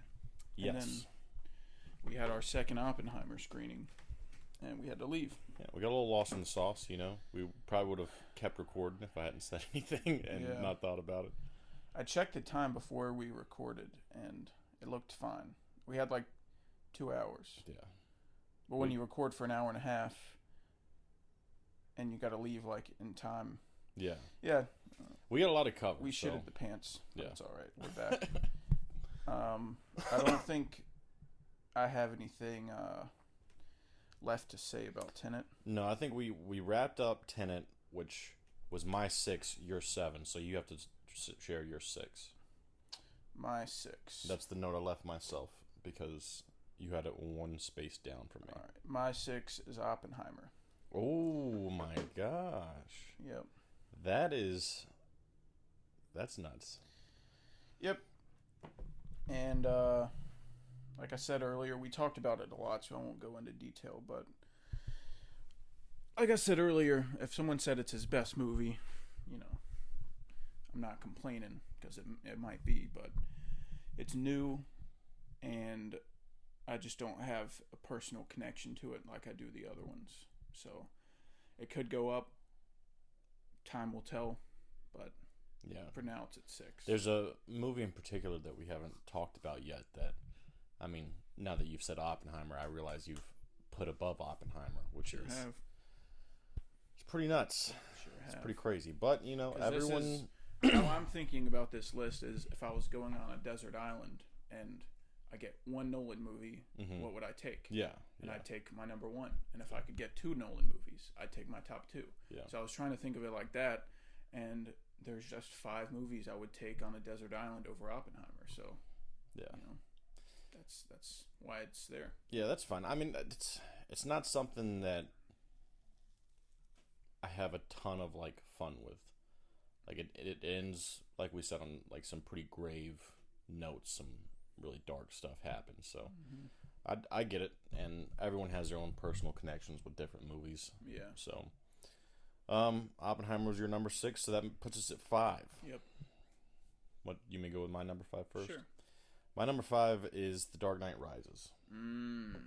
And I was struggling. This might sound hilarious to most people, but I was struggling with The Dark Knight and The Dark Knight Rises, how, if I like one more than the other.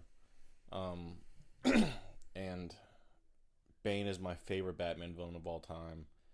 The screen presence that Tom Hardy has as Bane is fantastic. I love the arc that Batman goes through. I love his relationship with Alfred in The Dark Knight Rises. But there are just some things that I feel like are too glaring for me to put that above The Dark Knight. I think I do prefer The Dark Knight more than The Dark Knight Rises. The ending of The Dark Knight is just masterful. It's great. Yep. But The Dark Knight Rises, I feel like people shit on a lot, but I still have a ton of fun watching The Dark Knight Rises. It's fucking awesome. Yeah, I think people are too hard on it. I'll talk about it more when I get to it on my list, but yeah. It does have its problems. There are things that don't make sense, and there are character choices I wish they didn't do. But the score is crazy, and it's one of my favorite villains, and it's my shit. Yeah, dude. So I fuck with The Dark Knight Rises pretty hard. Yep. My number 5 is Interstellar.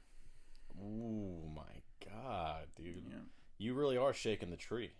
I am. This is a pretty crazy town list. I don't think this was a desert island list. I think this was how can I piss people off list. No, it's my desert island list.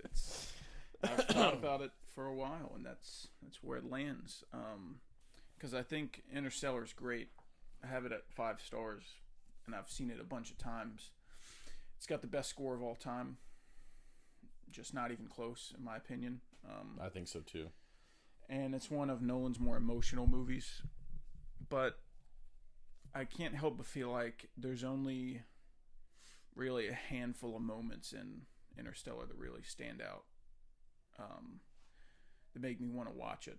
Like the when he's watching the videos from his kids, and when he goes to the water planet and the big wave comes, and then the bookshelf scene and the docking scene. There's 4 or 5 big moments, but other than that, it's kind of, compared to the other ones, I just don't have as much fun watching it as my top 4. But I used to have a problem with the ending, and nothing's really changed, but I just kind of accept it more. I still think it's sort of silly in a movie so scientific that you have a ending that's oh, well, it doesn't matter because love. Love transcends all. And yeah. I just think it doesn't really fit in the movie that he made before that. So Yeah, it deals with a lot of really complicated things.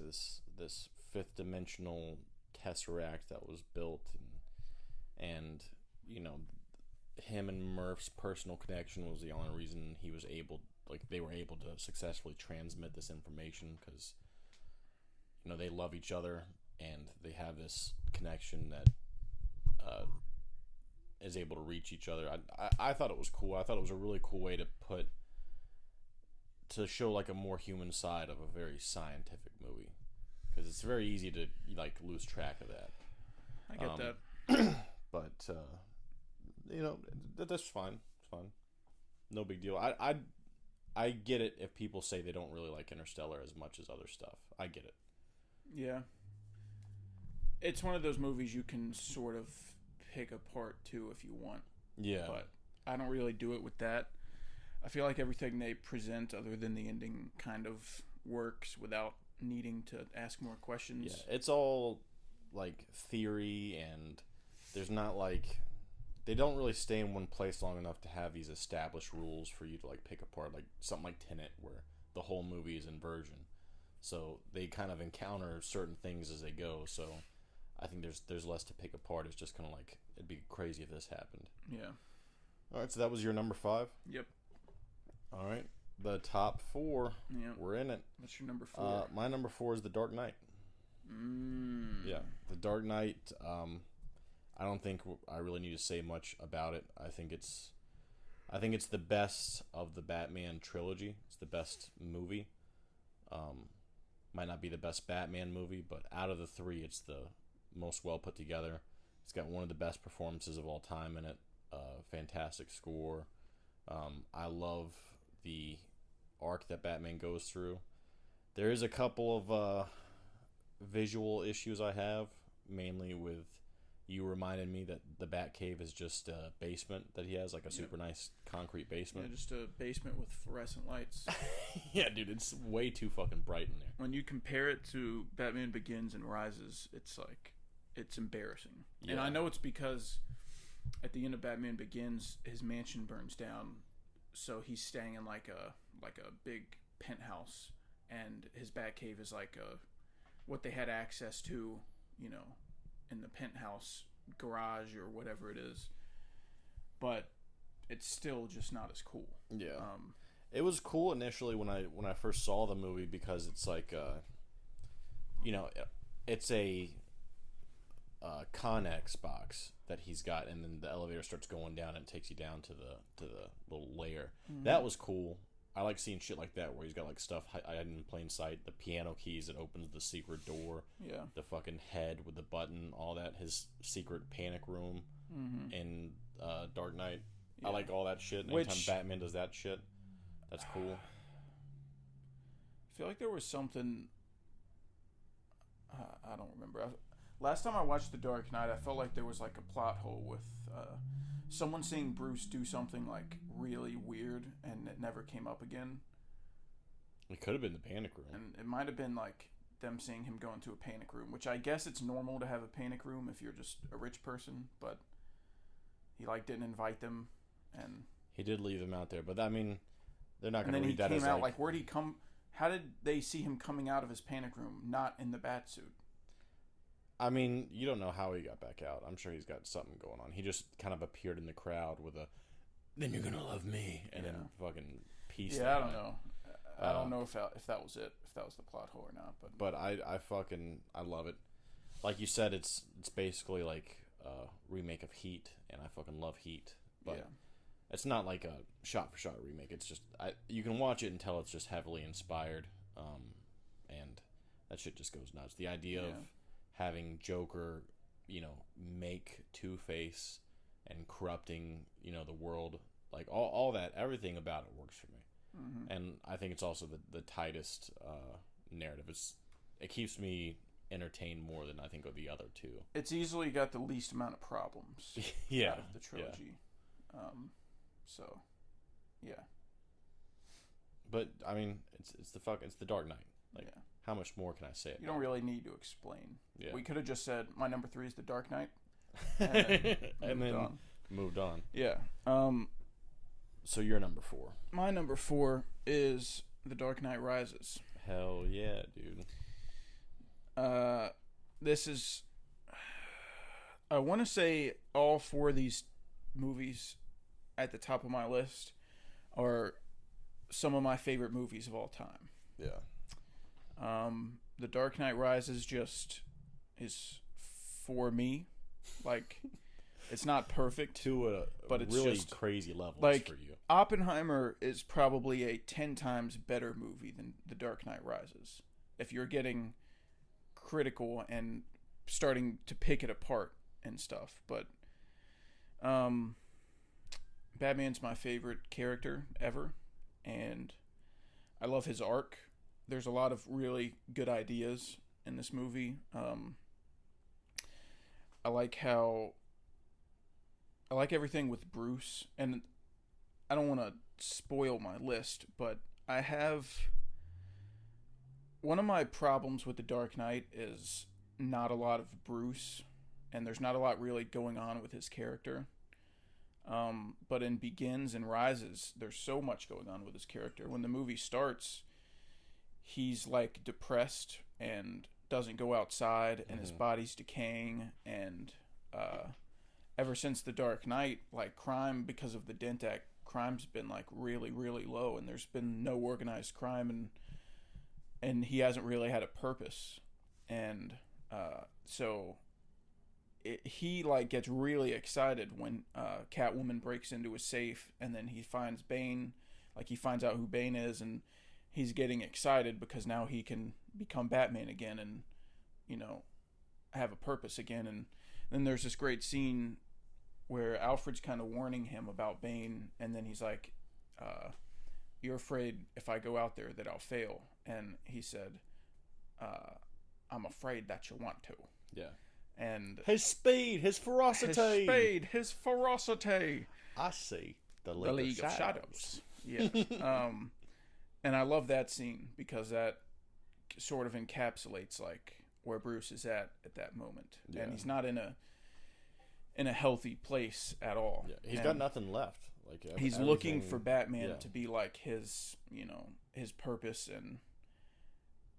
And Bane says it later in the movie. He says, "You don't fear death." Yeah. So he kind of uses. He's just really like, it's really kind of dark, like where Bruce's character's at. And then, you know, he starts he puts a brace on his leg that somehow makes him kick through a brick wall. Yeah, that's with cool. a bare foot. That's awesome. He was wearing like Asics and then busted through a brick wall. Yeah. But then he gets out. He gets back out in the world, and we get that great chase between, like, after the bank heist when he's chasing down Bane and the other guy with the timer, and then you're like, fuck yeah, he's back. And then he goes down into the sewers and fights Bane and gets his ass kicked, and Bane breaks his back. Yeah. And one of my like favorite shots is Bane he breaks off Batman's mask in half and starts walking away with it, like at his knees, just in his hand. And I wish the sound design was better in that fight.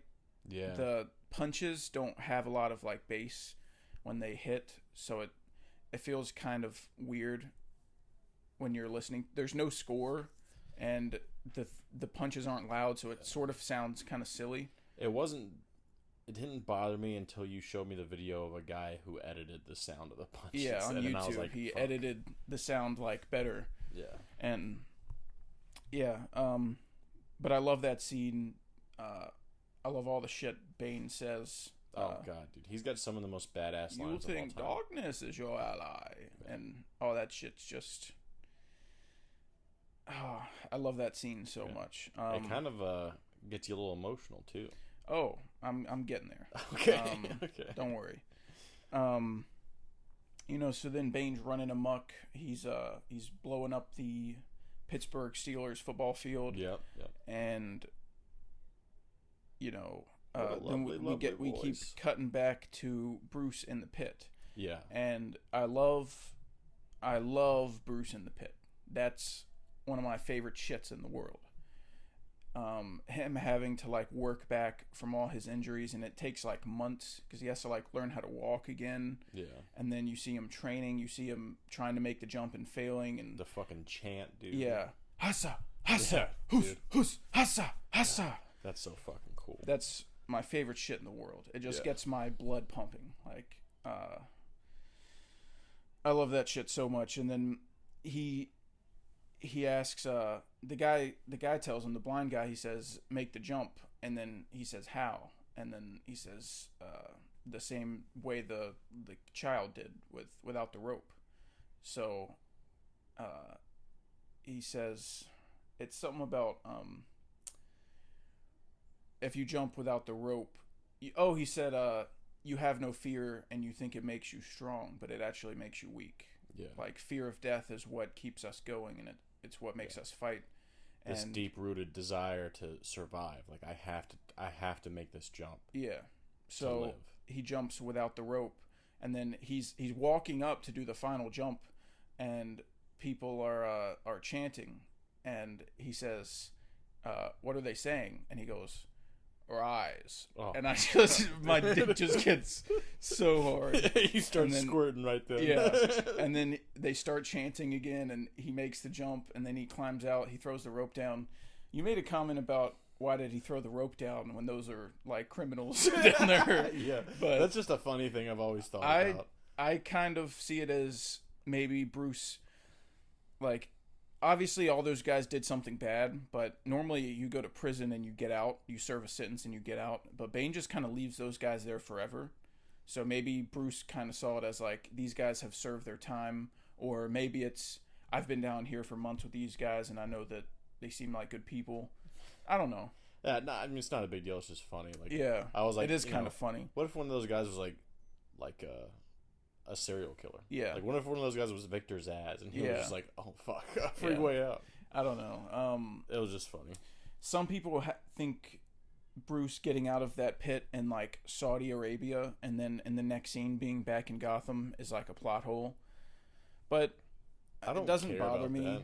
because first of all, they don't have a time frame for how long that took.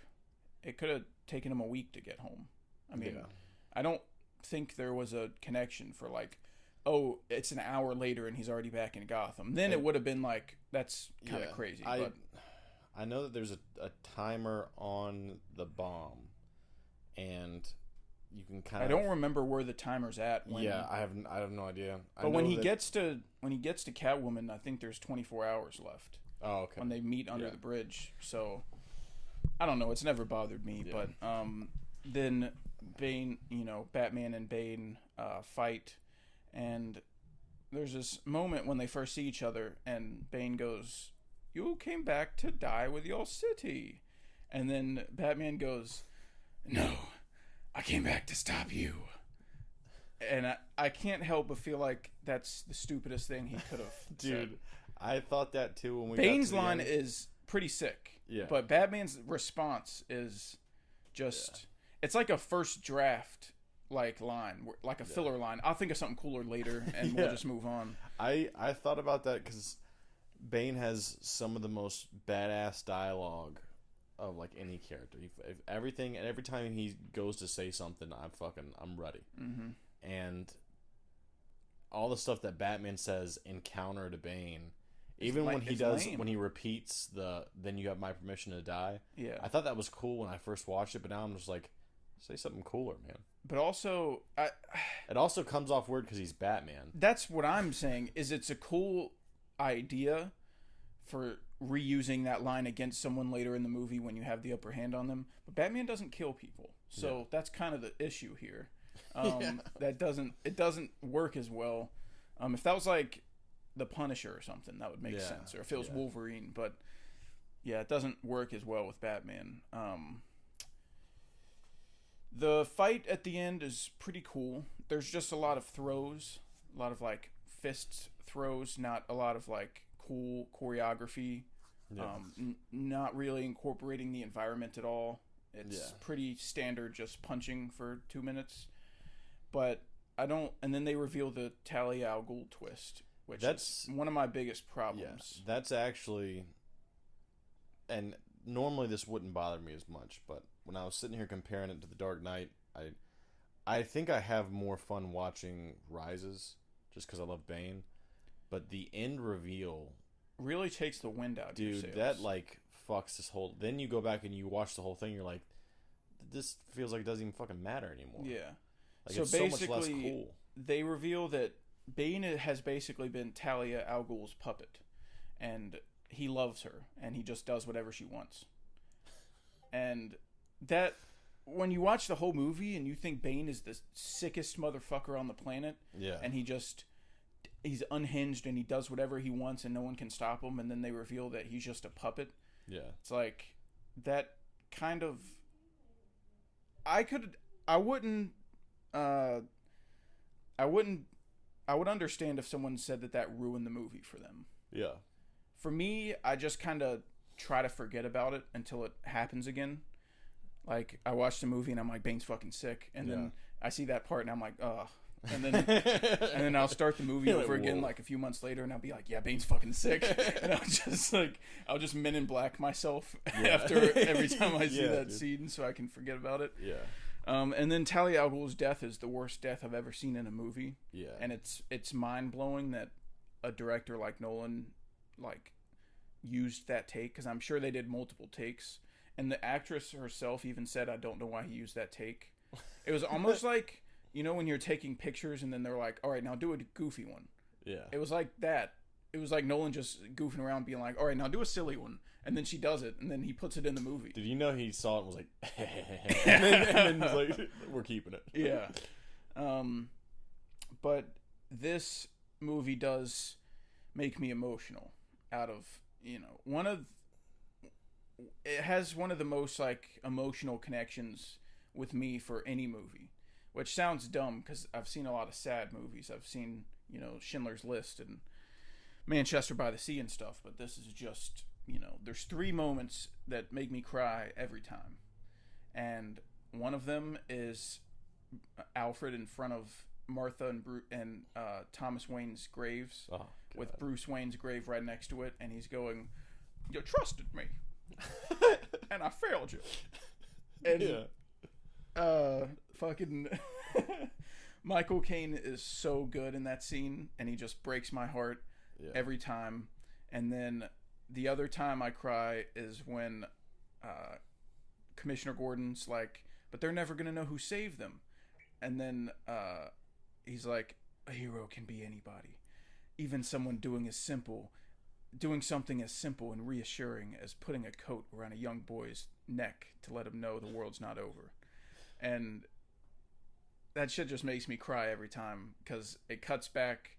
It's like a little flashback cut of him as a kid, and then he goes, Bruce? And it's like the same thing that happened in Batman Begins with Rachel. Yeah. I love that shit so much. And then right at the end, Batman lifts up the bomb and he's flying out of the city with the bomb, but all the kids on the bus think they're about to die because the bridge has been blown up. They have nowhere to go, and the timer's blowing, and they see an explosion, and it's not the bomb explosion. It's Batman's like bat wing exploding something so he can make a way to get out. Yeah. And so they all look over at the explosion thinking they're about to die, and then it's fucking Batman with the bomb strapped to his bat wing flying out into the ocean, and then a kid goes, it's Batman! I was just about to say that.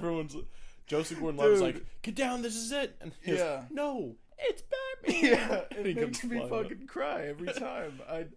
You don't get it from Alfred telling him about the letter? That gets me close. Oh, okay. I don't think it makes me fully cry. Maybe a little teary, but you know, it is really sad. But it's not one of those 3 moments. So you can probably understand why I have it here after hearing me talk about it. Yeah, it really gets you. Yeah, it's just it gives me the fuck yeah moments I look for, badass, just make my dick hard moments. It makes me cry. It's got some comedy. Yeah. Do you feel in charge? You know, shit like that. Glenn Powell's in it. As the I'll just guy leave that receiving a shoe shine. Yeah, I'll just leave that as a little Easter egg. I won't tell you where he is if you want to go try to find him. But yeah, I love that shit. So I gave it a 5-star. You gave it The Dark Knight Rises a 5? I don't give a fuck. I don't give a fuck. Okay. I used to be sort of like protective over what I gave 5 stars because I didn't want people to go, how did you give this and that the same rating? Like, how did you give The Dark Knight Rises and fucking Parasite the same score? How about because you fucking like them both? Yeah, and so I would always do that in my head, and I was like, I can't do that. I can't give those 2 movies the same score. But then now recently I've started grading things more on how much I like them, and if I watch a great movie, you know, quote unquote, like Stalker, that I just fucking hate, I'll give it bad. I'll give it a 2.5 because I didn't like it. But if I watch something like The Dark Knight Rises, that just, it's one of my favorite movies. If I had a desert island, you know, box of movies, it's probably in the top 20 that I'm taking with me. Yeah. That's how much I love it. So, you know, fuck you. That's it. I think I've got a 4.5, and I also think I have Step Brothers at a 4.5. Yeah. So, I mean, it is what it is. Everyone has their own taste. Everyone has their own thing. Sure do. Yeah, you just really fuck with The Dark Knight Rises. Yeah, it happens. So what was that? 3? You're 3? That was 4. 4? So top 3? It's about to get wild. Is it now? Yeah. I have lost track of all the movies. I know what your number 1 is, I think. But I know of 2 movies you haven't said, but I don't know the third one. But anyway, my number 3, or do you want to do your number 3 first? No, you can go. My number 3 is Oppenheimer. And I'll be totally honest, I wanted to put this at number 2. I wanted to put it above my next movie, but it's a very dark movie, and the ending really leaves you on a note of like, fuck, dude, you know, kind of puts a pit in your stomach. Yeah, which is a good thing. I mean, that's what he was going for, but it's just one of those things. It's like, I'd rather have more fun, and the other 2 movies I have on the list have a very hopeful ending, and I feel like not a speck of dust floating around on a rock that could end at any moment after I watch them. So it's a little bit easier, but Oppenheimer, it's a fucking masterpiece. I haven't seen a movie like Oppenheimer in like a while. Mm-hmm.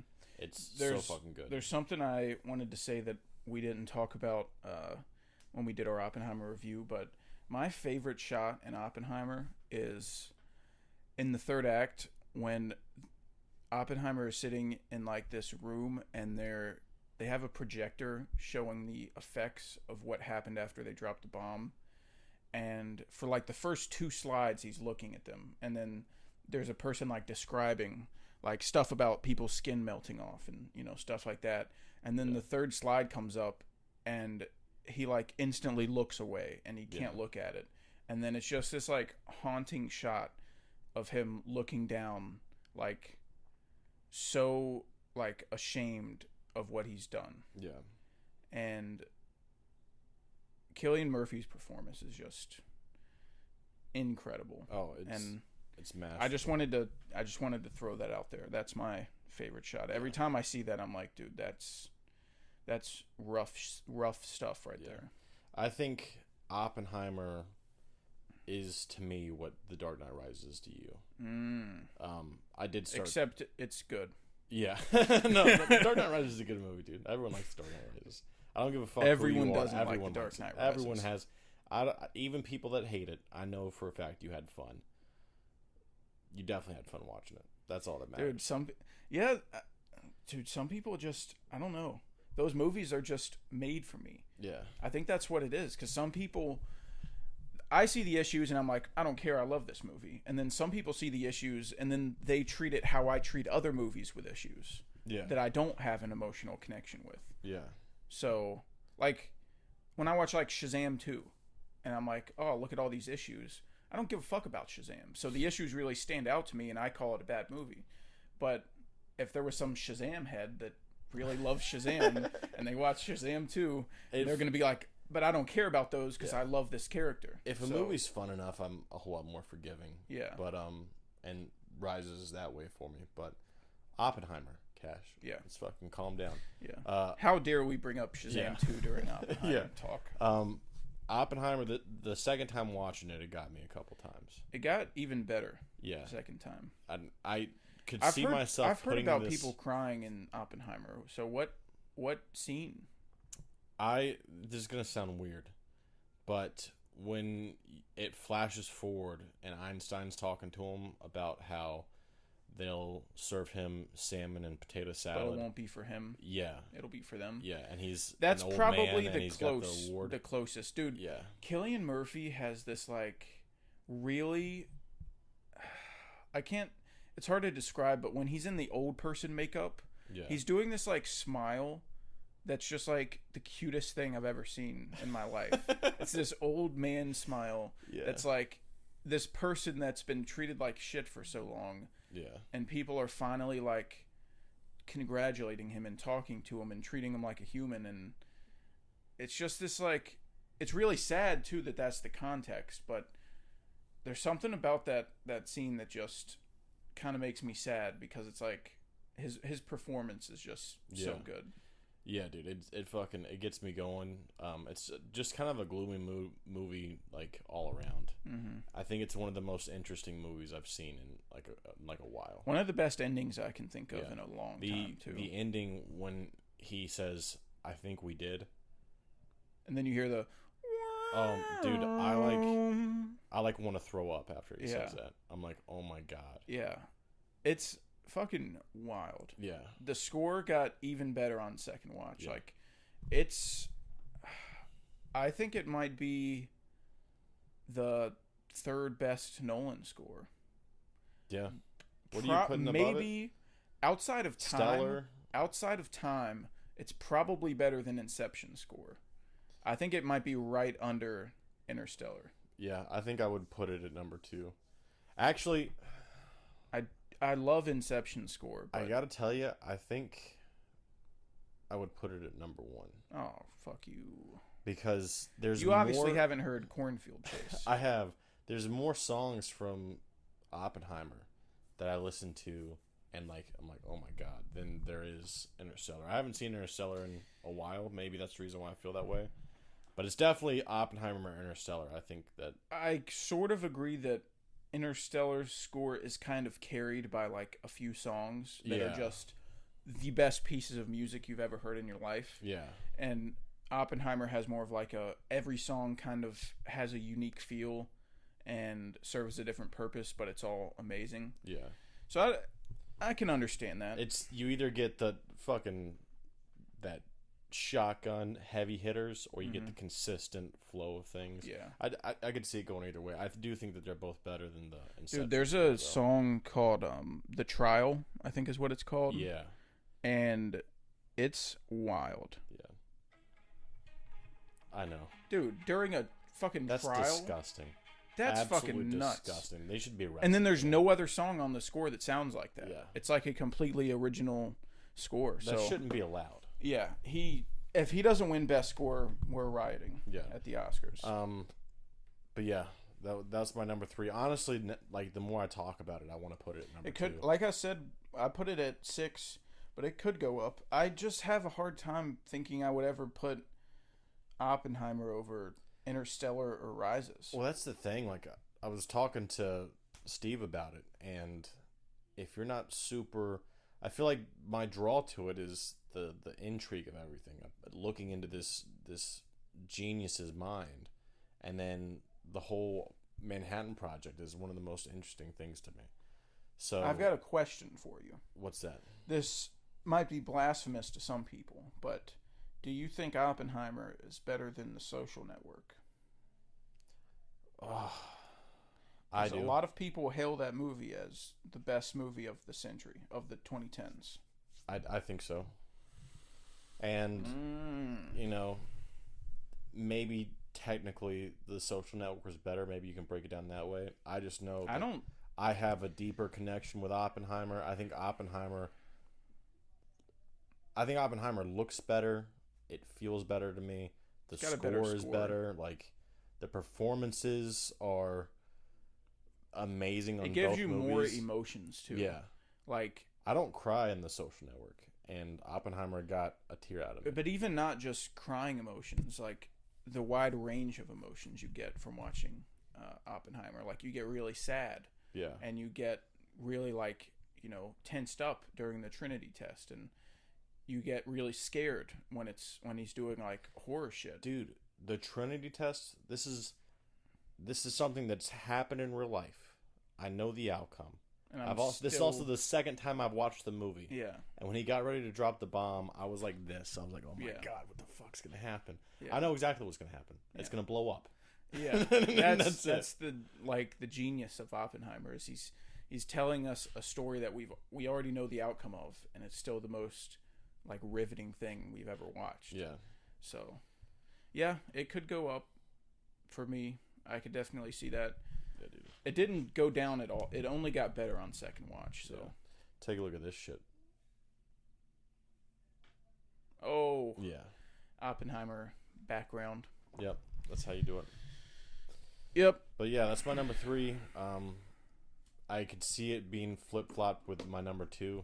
I just need to do some more soul searching to say for sure. But as of right now, number 3. Gotcha. My number 3 is The Dark Knight. Hell yeah. So You want to talk about how good it is again? we talked about it a little bit. There's not too much to say, but honestly, I've seen this movie so many times that this is gonna sound crazy, but it's almost kind of boring to watch because of how many times I've seen it, and it's kind of too perfect to like think about things. This doesn't really make any sense what I'm saying, but when I watch Rises, all right, I have a lot of fun because there's a lot of moments I love, but then there's also a lot of things I have to like think about. Like, does that make sense? Like my mind's constantly working, but I've just seen The Dark Knight I've probably seen the movie 20 times, and I feel like I know every line anyone's gonna say, and my brain just kind of goes on autopilot, and it feels like I'm not watching a movie, and I'm just like sitting there. Dude, I'm so scared that that'll happen to me with certain movies. Like Fury Road, what I have is like one of my favorite action movies of all time. I've seen, I think, still in the single digits. It's good. Like I think I've only seen it like 7 times, and I'm like, this is a special thing, and I try not to touch it. If someone gave me like a pill that made it immune to get tired of movies, I just watch the Batman every day. Like the only reason I don't is because I don't want to become numb to it. Yeah. I've seen it 8 times, and I'd gladly make that 30 times if I could, but I don't want it to be like The Dark Knight where I know every line and I don't have a good time watching it because I've seen it too many times. So that's kind of The Dark Knight's kind of my like learning experience for not to overwatch movies. Yeah. Because it's great. It's got a great score. It depends on the movie too, because like there's movies obviously like The Nice Guys that I feel like no matter how many times I put that on, I'm gonna have fun. I'm pushing it with The Nice Guys. Really? Yeah. Oh man. I've only on Letterboxd. I don't know how many times I saw it before I started Letterboxd, but on Letterboxd alone, I've seen it 5 times. Oh Jesus. And I think I started logging last year. Yeah. So You I've need to probably seen it about 8 times. You need to take it a little slow. Fuck you. It's my favorite movie. But yeah, number 3, Dark Knight. I mean, it's the best movie in the trilogy, like critically, but it doesn't. The Dark Knight Rises feels like a sequel to Batman Begins rather than a sequel to The Dark Knight.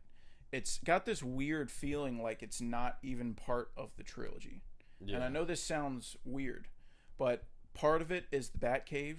Like, you're not in the same Batcave as you are in the other 2 movies. There's I want to say there's almost no references to Batman Begins in The Dark Knight. I could be wrong.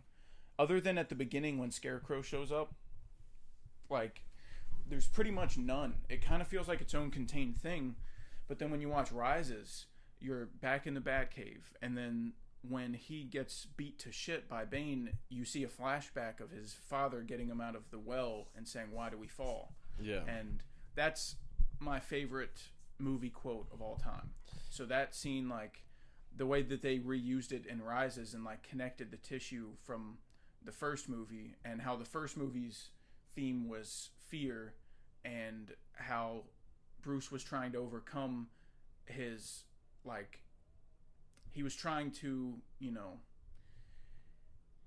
in Rises it was complicated because he wasn't scared to die, but then he also said he was scared to die in here while his city burns, and there was He's just a trying lot to find of, like, that fear again, that fear. Yeah, he was trying to keep find his propelling fear him forward. so he could find his will to live, and what's his name? Ra's al Ghul shows up and makes an appearance. Like, the main villain of Batman Begins shows up in Rises. And those two movies feel so connected to me, but The Dark Knight doesn't. And it sort of feels like its own thing, and I think that's why I rewatch those two other movies more. Maybe it's just because I haven't seen them as many times as The Dark Knight. Maybe that's it. But, yeah. It's just, you know, it's a kind of a perfect movie. Yeah.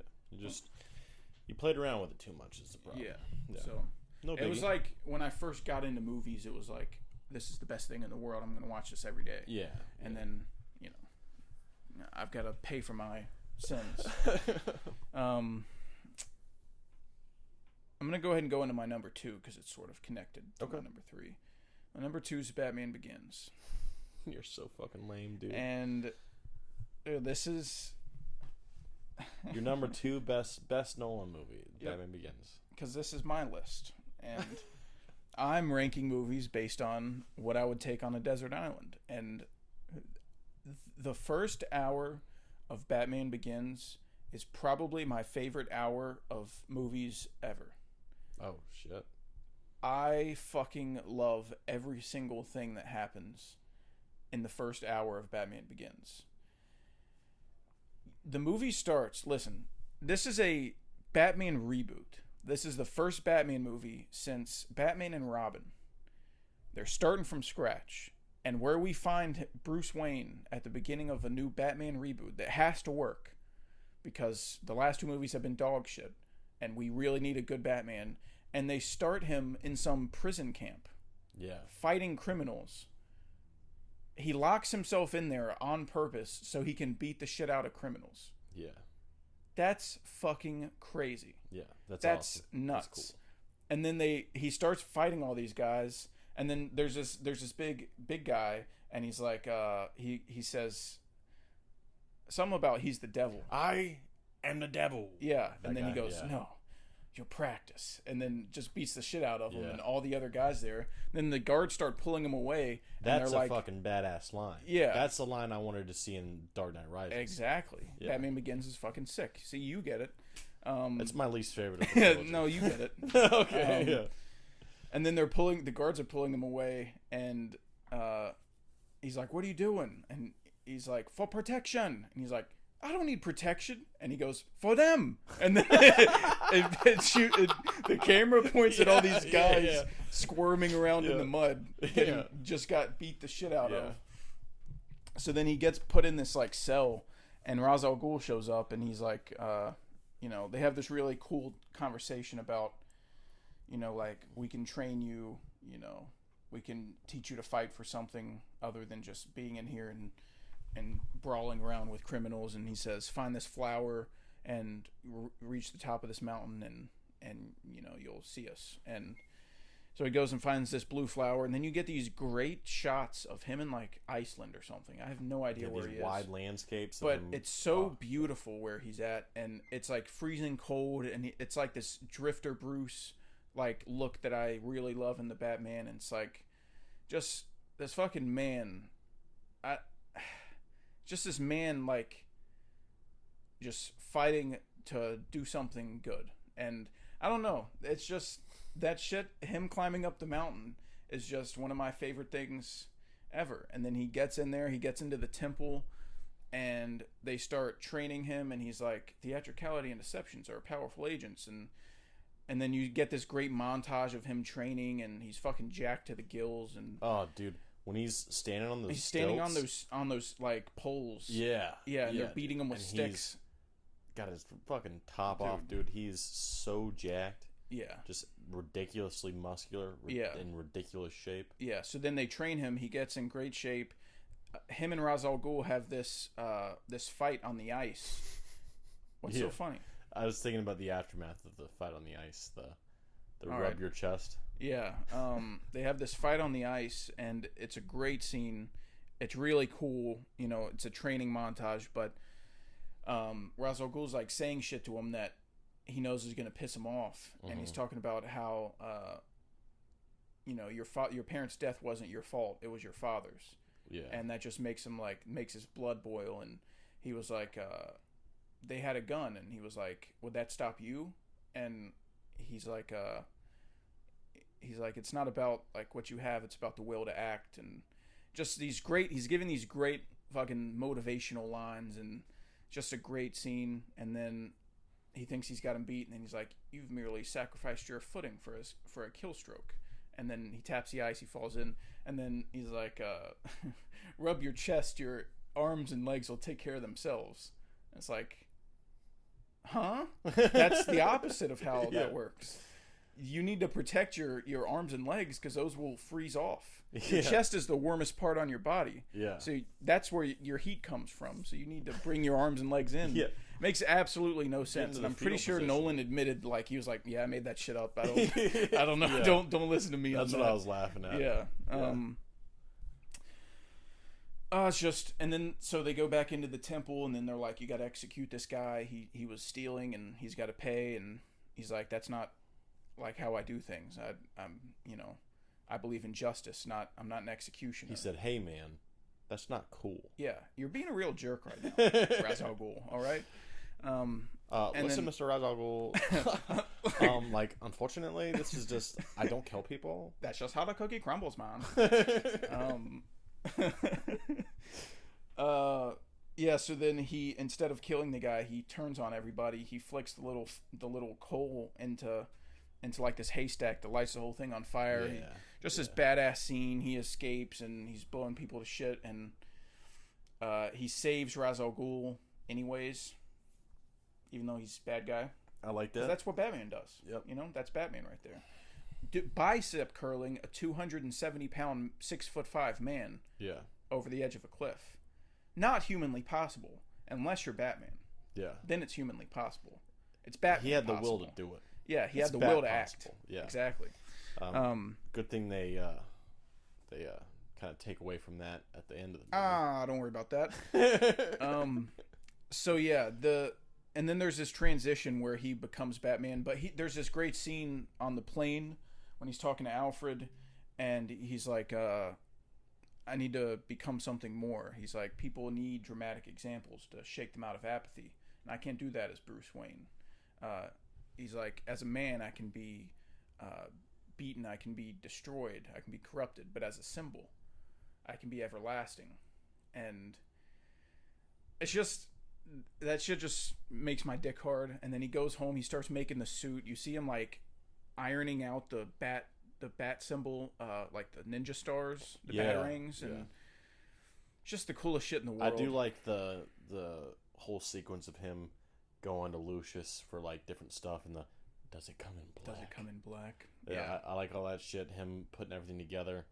I thought I think the Batmobile is super sick in the trilogy. The fucking tank. Oh yeah, that shit's awesome. Yeah. My issue kind of comes in with Batman Begins towards like after that. Yeah, there's a changing point where like it goes from him becoming Batman to he's now become Batman, and now it's like, you know, the rest of the movie is him just being Batman and trying to stop criminals, and that's where I have a little less fun. I really like the journey of him becoming Batman more than him being Batman in the movie. But I think the score is fucking great. You know, you get Nice Coat. That's the best joke. That's probably the best joke in the trilogy. Yeah. His voice is also the best. His voice is good. That's another reason I love Batman Begins. I pointed it out to you. In Batman Begins, he has like a good Batman voice. Yeah. He goes, it sounds more like, I'm someone like you, someone willing to rattle the cages. Yeah. And it doesn't sound like, you're gonna live in a padded cell forever. Yeah. It's I don't very know different. where they made that change or why they decided to make that And change. also, it's not like, oh, he's gotten older and he changed his voice. The Dark Knight is a direct sequel to Batman Begins, like the next day. Yeah. No time has passed, so it should sound the same. So if they would have kept... he has such a great voice in Batman. Dude, he's holding a man on the top of a roof, interrogating him, and he's like, I don't know where he is, swear to God. And he goes, swear to me! Yeah, dude, that shit's awesome. Dude, I can't explain... What, they don't like falafel? What, they don't like falafel? I can't explain how much I love Batman Begins. Yeah. And it's one of those things, like, I don't like the way the Ra's al Ghul storyline ends. I don't like how he says, you know, I'm not going to kill you, but I don't have to save you either, because you're killing him by not saving him. That doesn't make any sense. Yeah. Batman doesn't kill people, so that shouldn't happen. The microwave. The microwave emitter's a little silly. I don't like how Scarecrow takes a back seat. It would have been cooler. Yeah. Like, they fully succeed, and Scarecrow's in the city, and fear gas has been released, and instead he rides away on a horse weird. Yeah. Yeah, there's this weird scene where he's, like, cornered Rachel and this kid, and then she just, like, tases him, and then he just rides away making weird noises. Yeah, he's like, yeah, yeah, dude. And it's like, that's the last well, it's not the last we see of Scarecrow, because he's in the sequels, like, in minor roles, but that's the last we see of him where he's one of the main villains in his movie. Yeah. And it's just... But Nolan has a really bad problem about, like, last scenes with the villains. He doesn't tie anything up really nicely with the villains. Ra's al Ghul honestly has the most conclusive, like, ending out of all the villains. He dies in the train wreck, we assume. Scarecrow just rides off on a horse, sounding stupid. Yeah. Joker is left just hanging there on that building. I mean, he just got arrested, basically, and is what I took from it. Yeah, but it's like, there's no, like, final talk. There's no, like, I don't know. It's... I think what we got from The Dark Knight, the ending, is better than having, like, a final chat with Joker. I think him catching Joker and then Joker having Dent and was like, as a final fuck you. But he just, like Joker isn't in the, like, final scene of the movie. Like, he's left hanging there, and then he goes off and does the Dent and Gary Oldman. That's what scene. I'm saying. I don't mind that because of what we wound up getting. Like, I guess. I don't know. He beat Joker, and Joker said, there's also this. And then he goes and he stops that, and he takes the fall. And I'm like, fuck yeah, dude. Yeah. I don't know. It's also great that he didn't just kill Joker like he did with Ra's al Ghul. Yeah. Like, that's a big plus that he didn't just It's murder more him. the Bane last scene that kind of bothers me. The Bane's the worst one. Yeah. Especially after, like, Bane gets shot and killed right after he says, well, we both know I have to kill you now. You'll just have to imagine the fire, which is one of the fucking most badass things I've ever heard in my life. But we don't even know he's dead. I mean, he just got shot with a gun by Catwoman's bike. So, like, there's no conclusiveness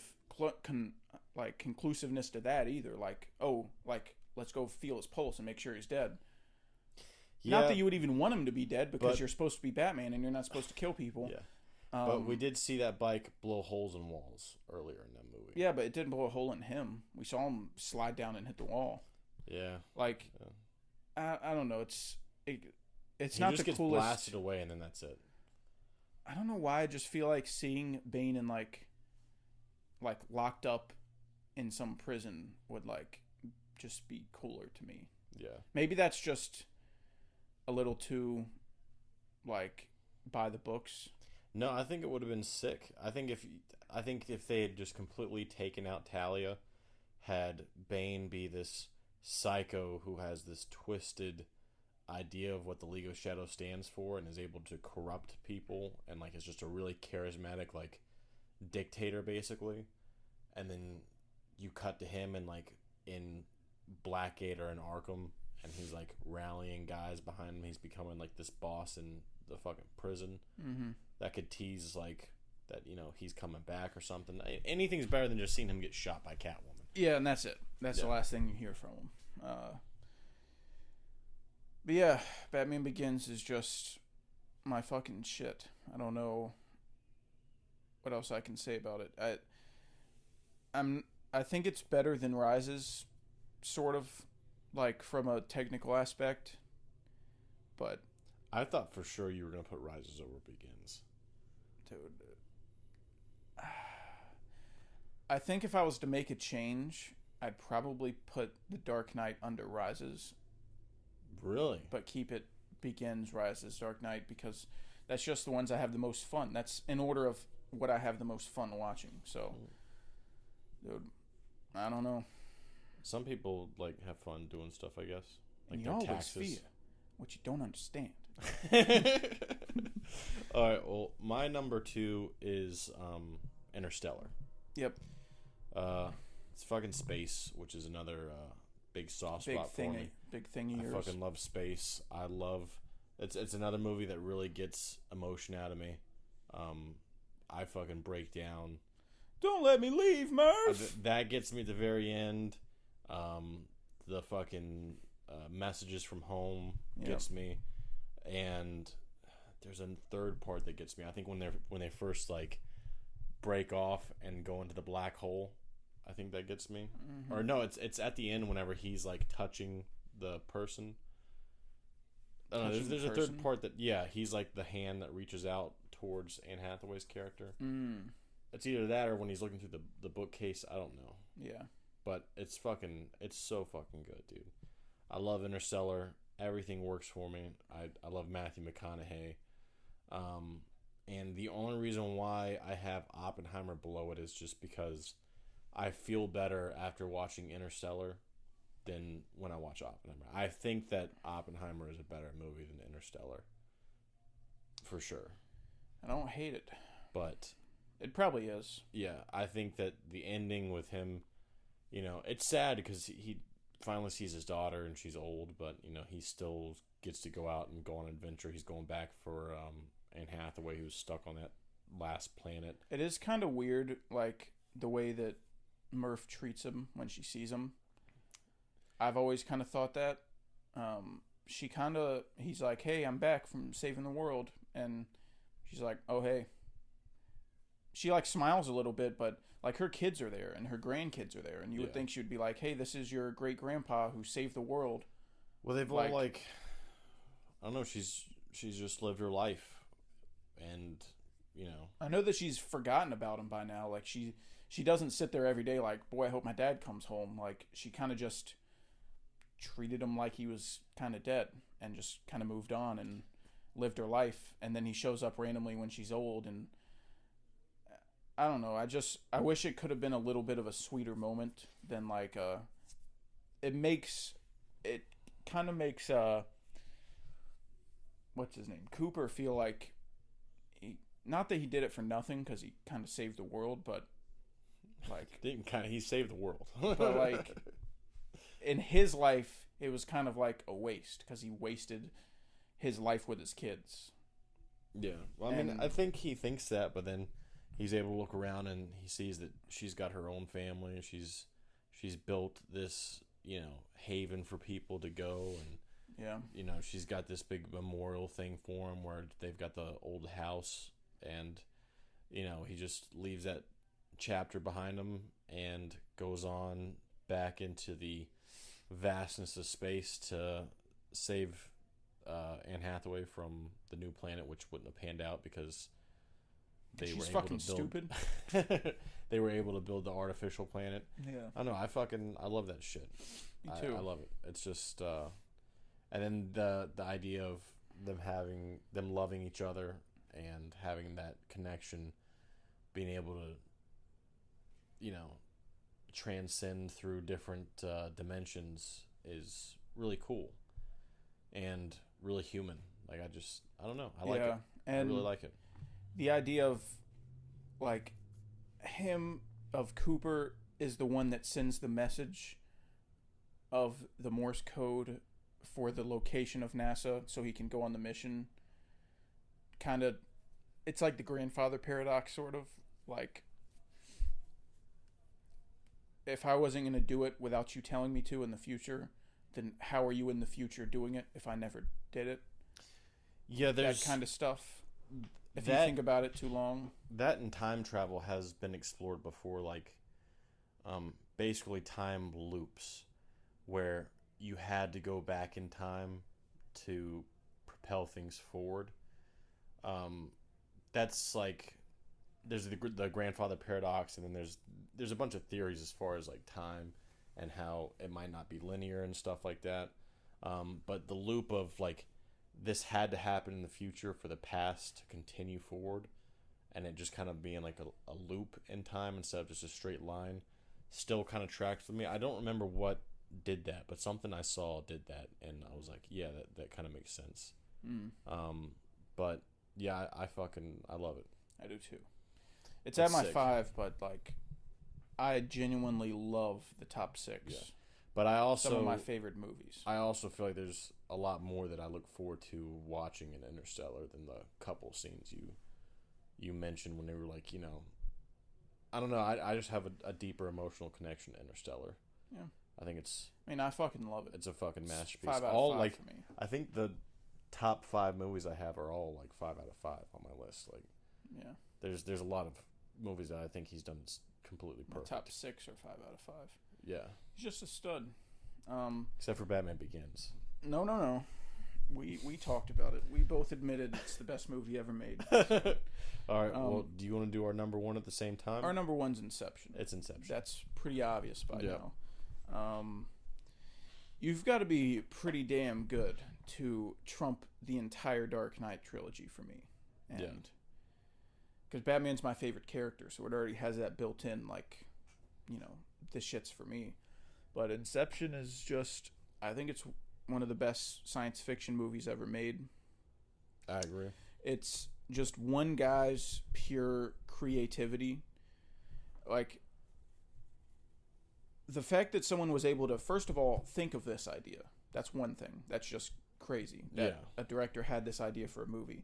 Second of all, he was able to sit down and get out his ideas onto the page, which is already hard enough to like fully develop a story that makes a good movie. And then to be able to get the movie made and build these practical sets and like from start to finish the idea.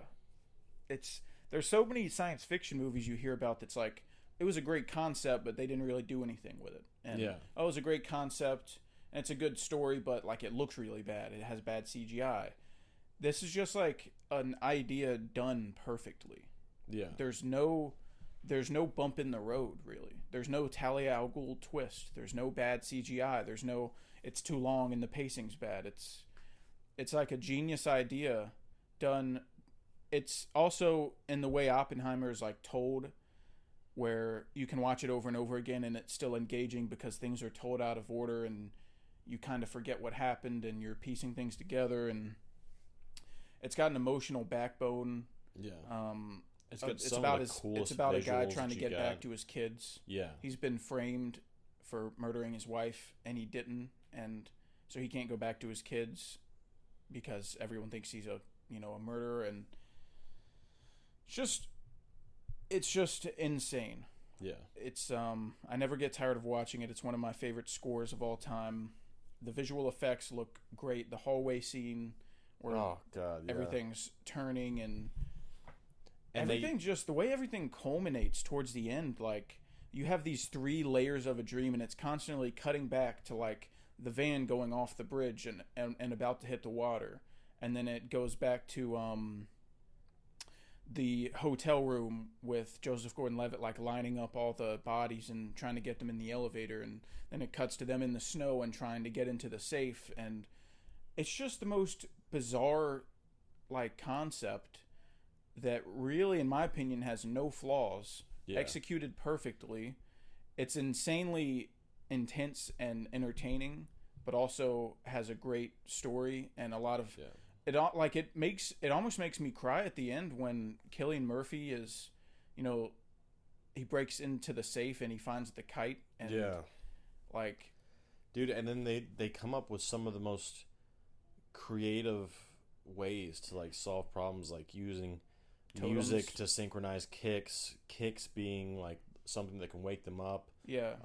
The idea of them falling, so there's no gravity in this dream, and Joseph Gordon-Levitt has to drop them for their kick, and he's trying to come up with a way to drop them without gravity. Yeah, and then you start the movie, and they introduce the idea that killing someone just wakes them up.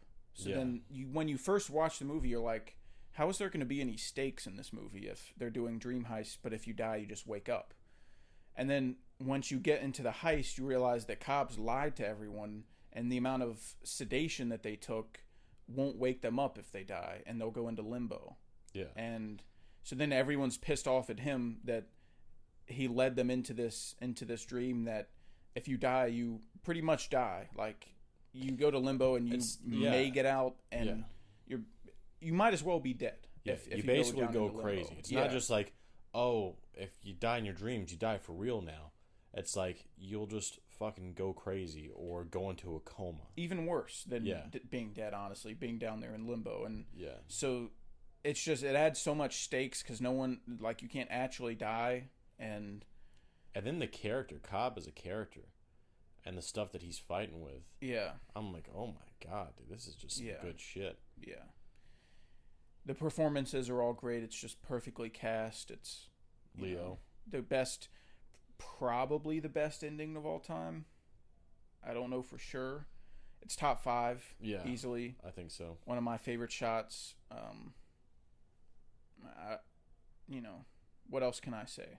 It's a big old penis, dude. It's just a masterpiece. I can't believe, like, there's people that don't like it.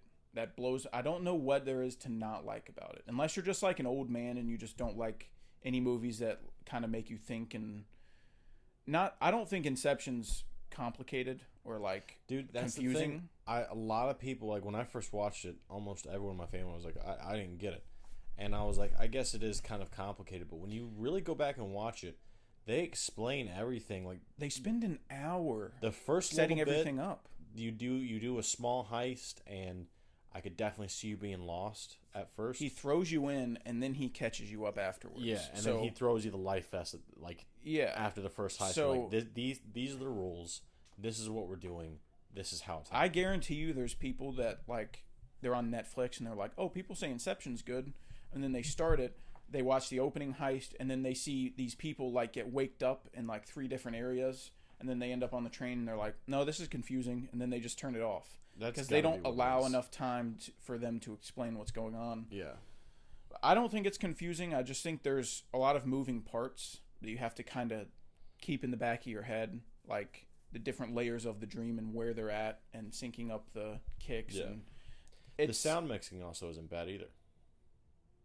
Oh, you're not being sarcastic. No. Yeah, it's actually like you can kind of hear what people are saying. Yeah, it's nuts. Yeah, I keep thinking about the score, like all the kicks, synchronizing and hearing the score pounding, and God, it's so good.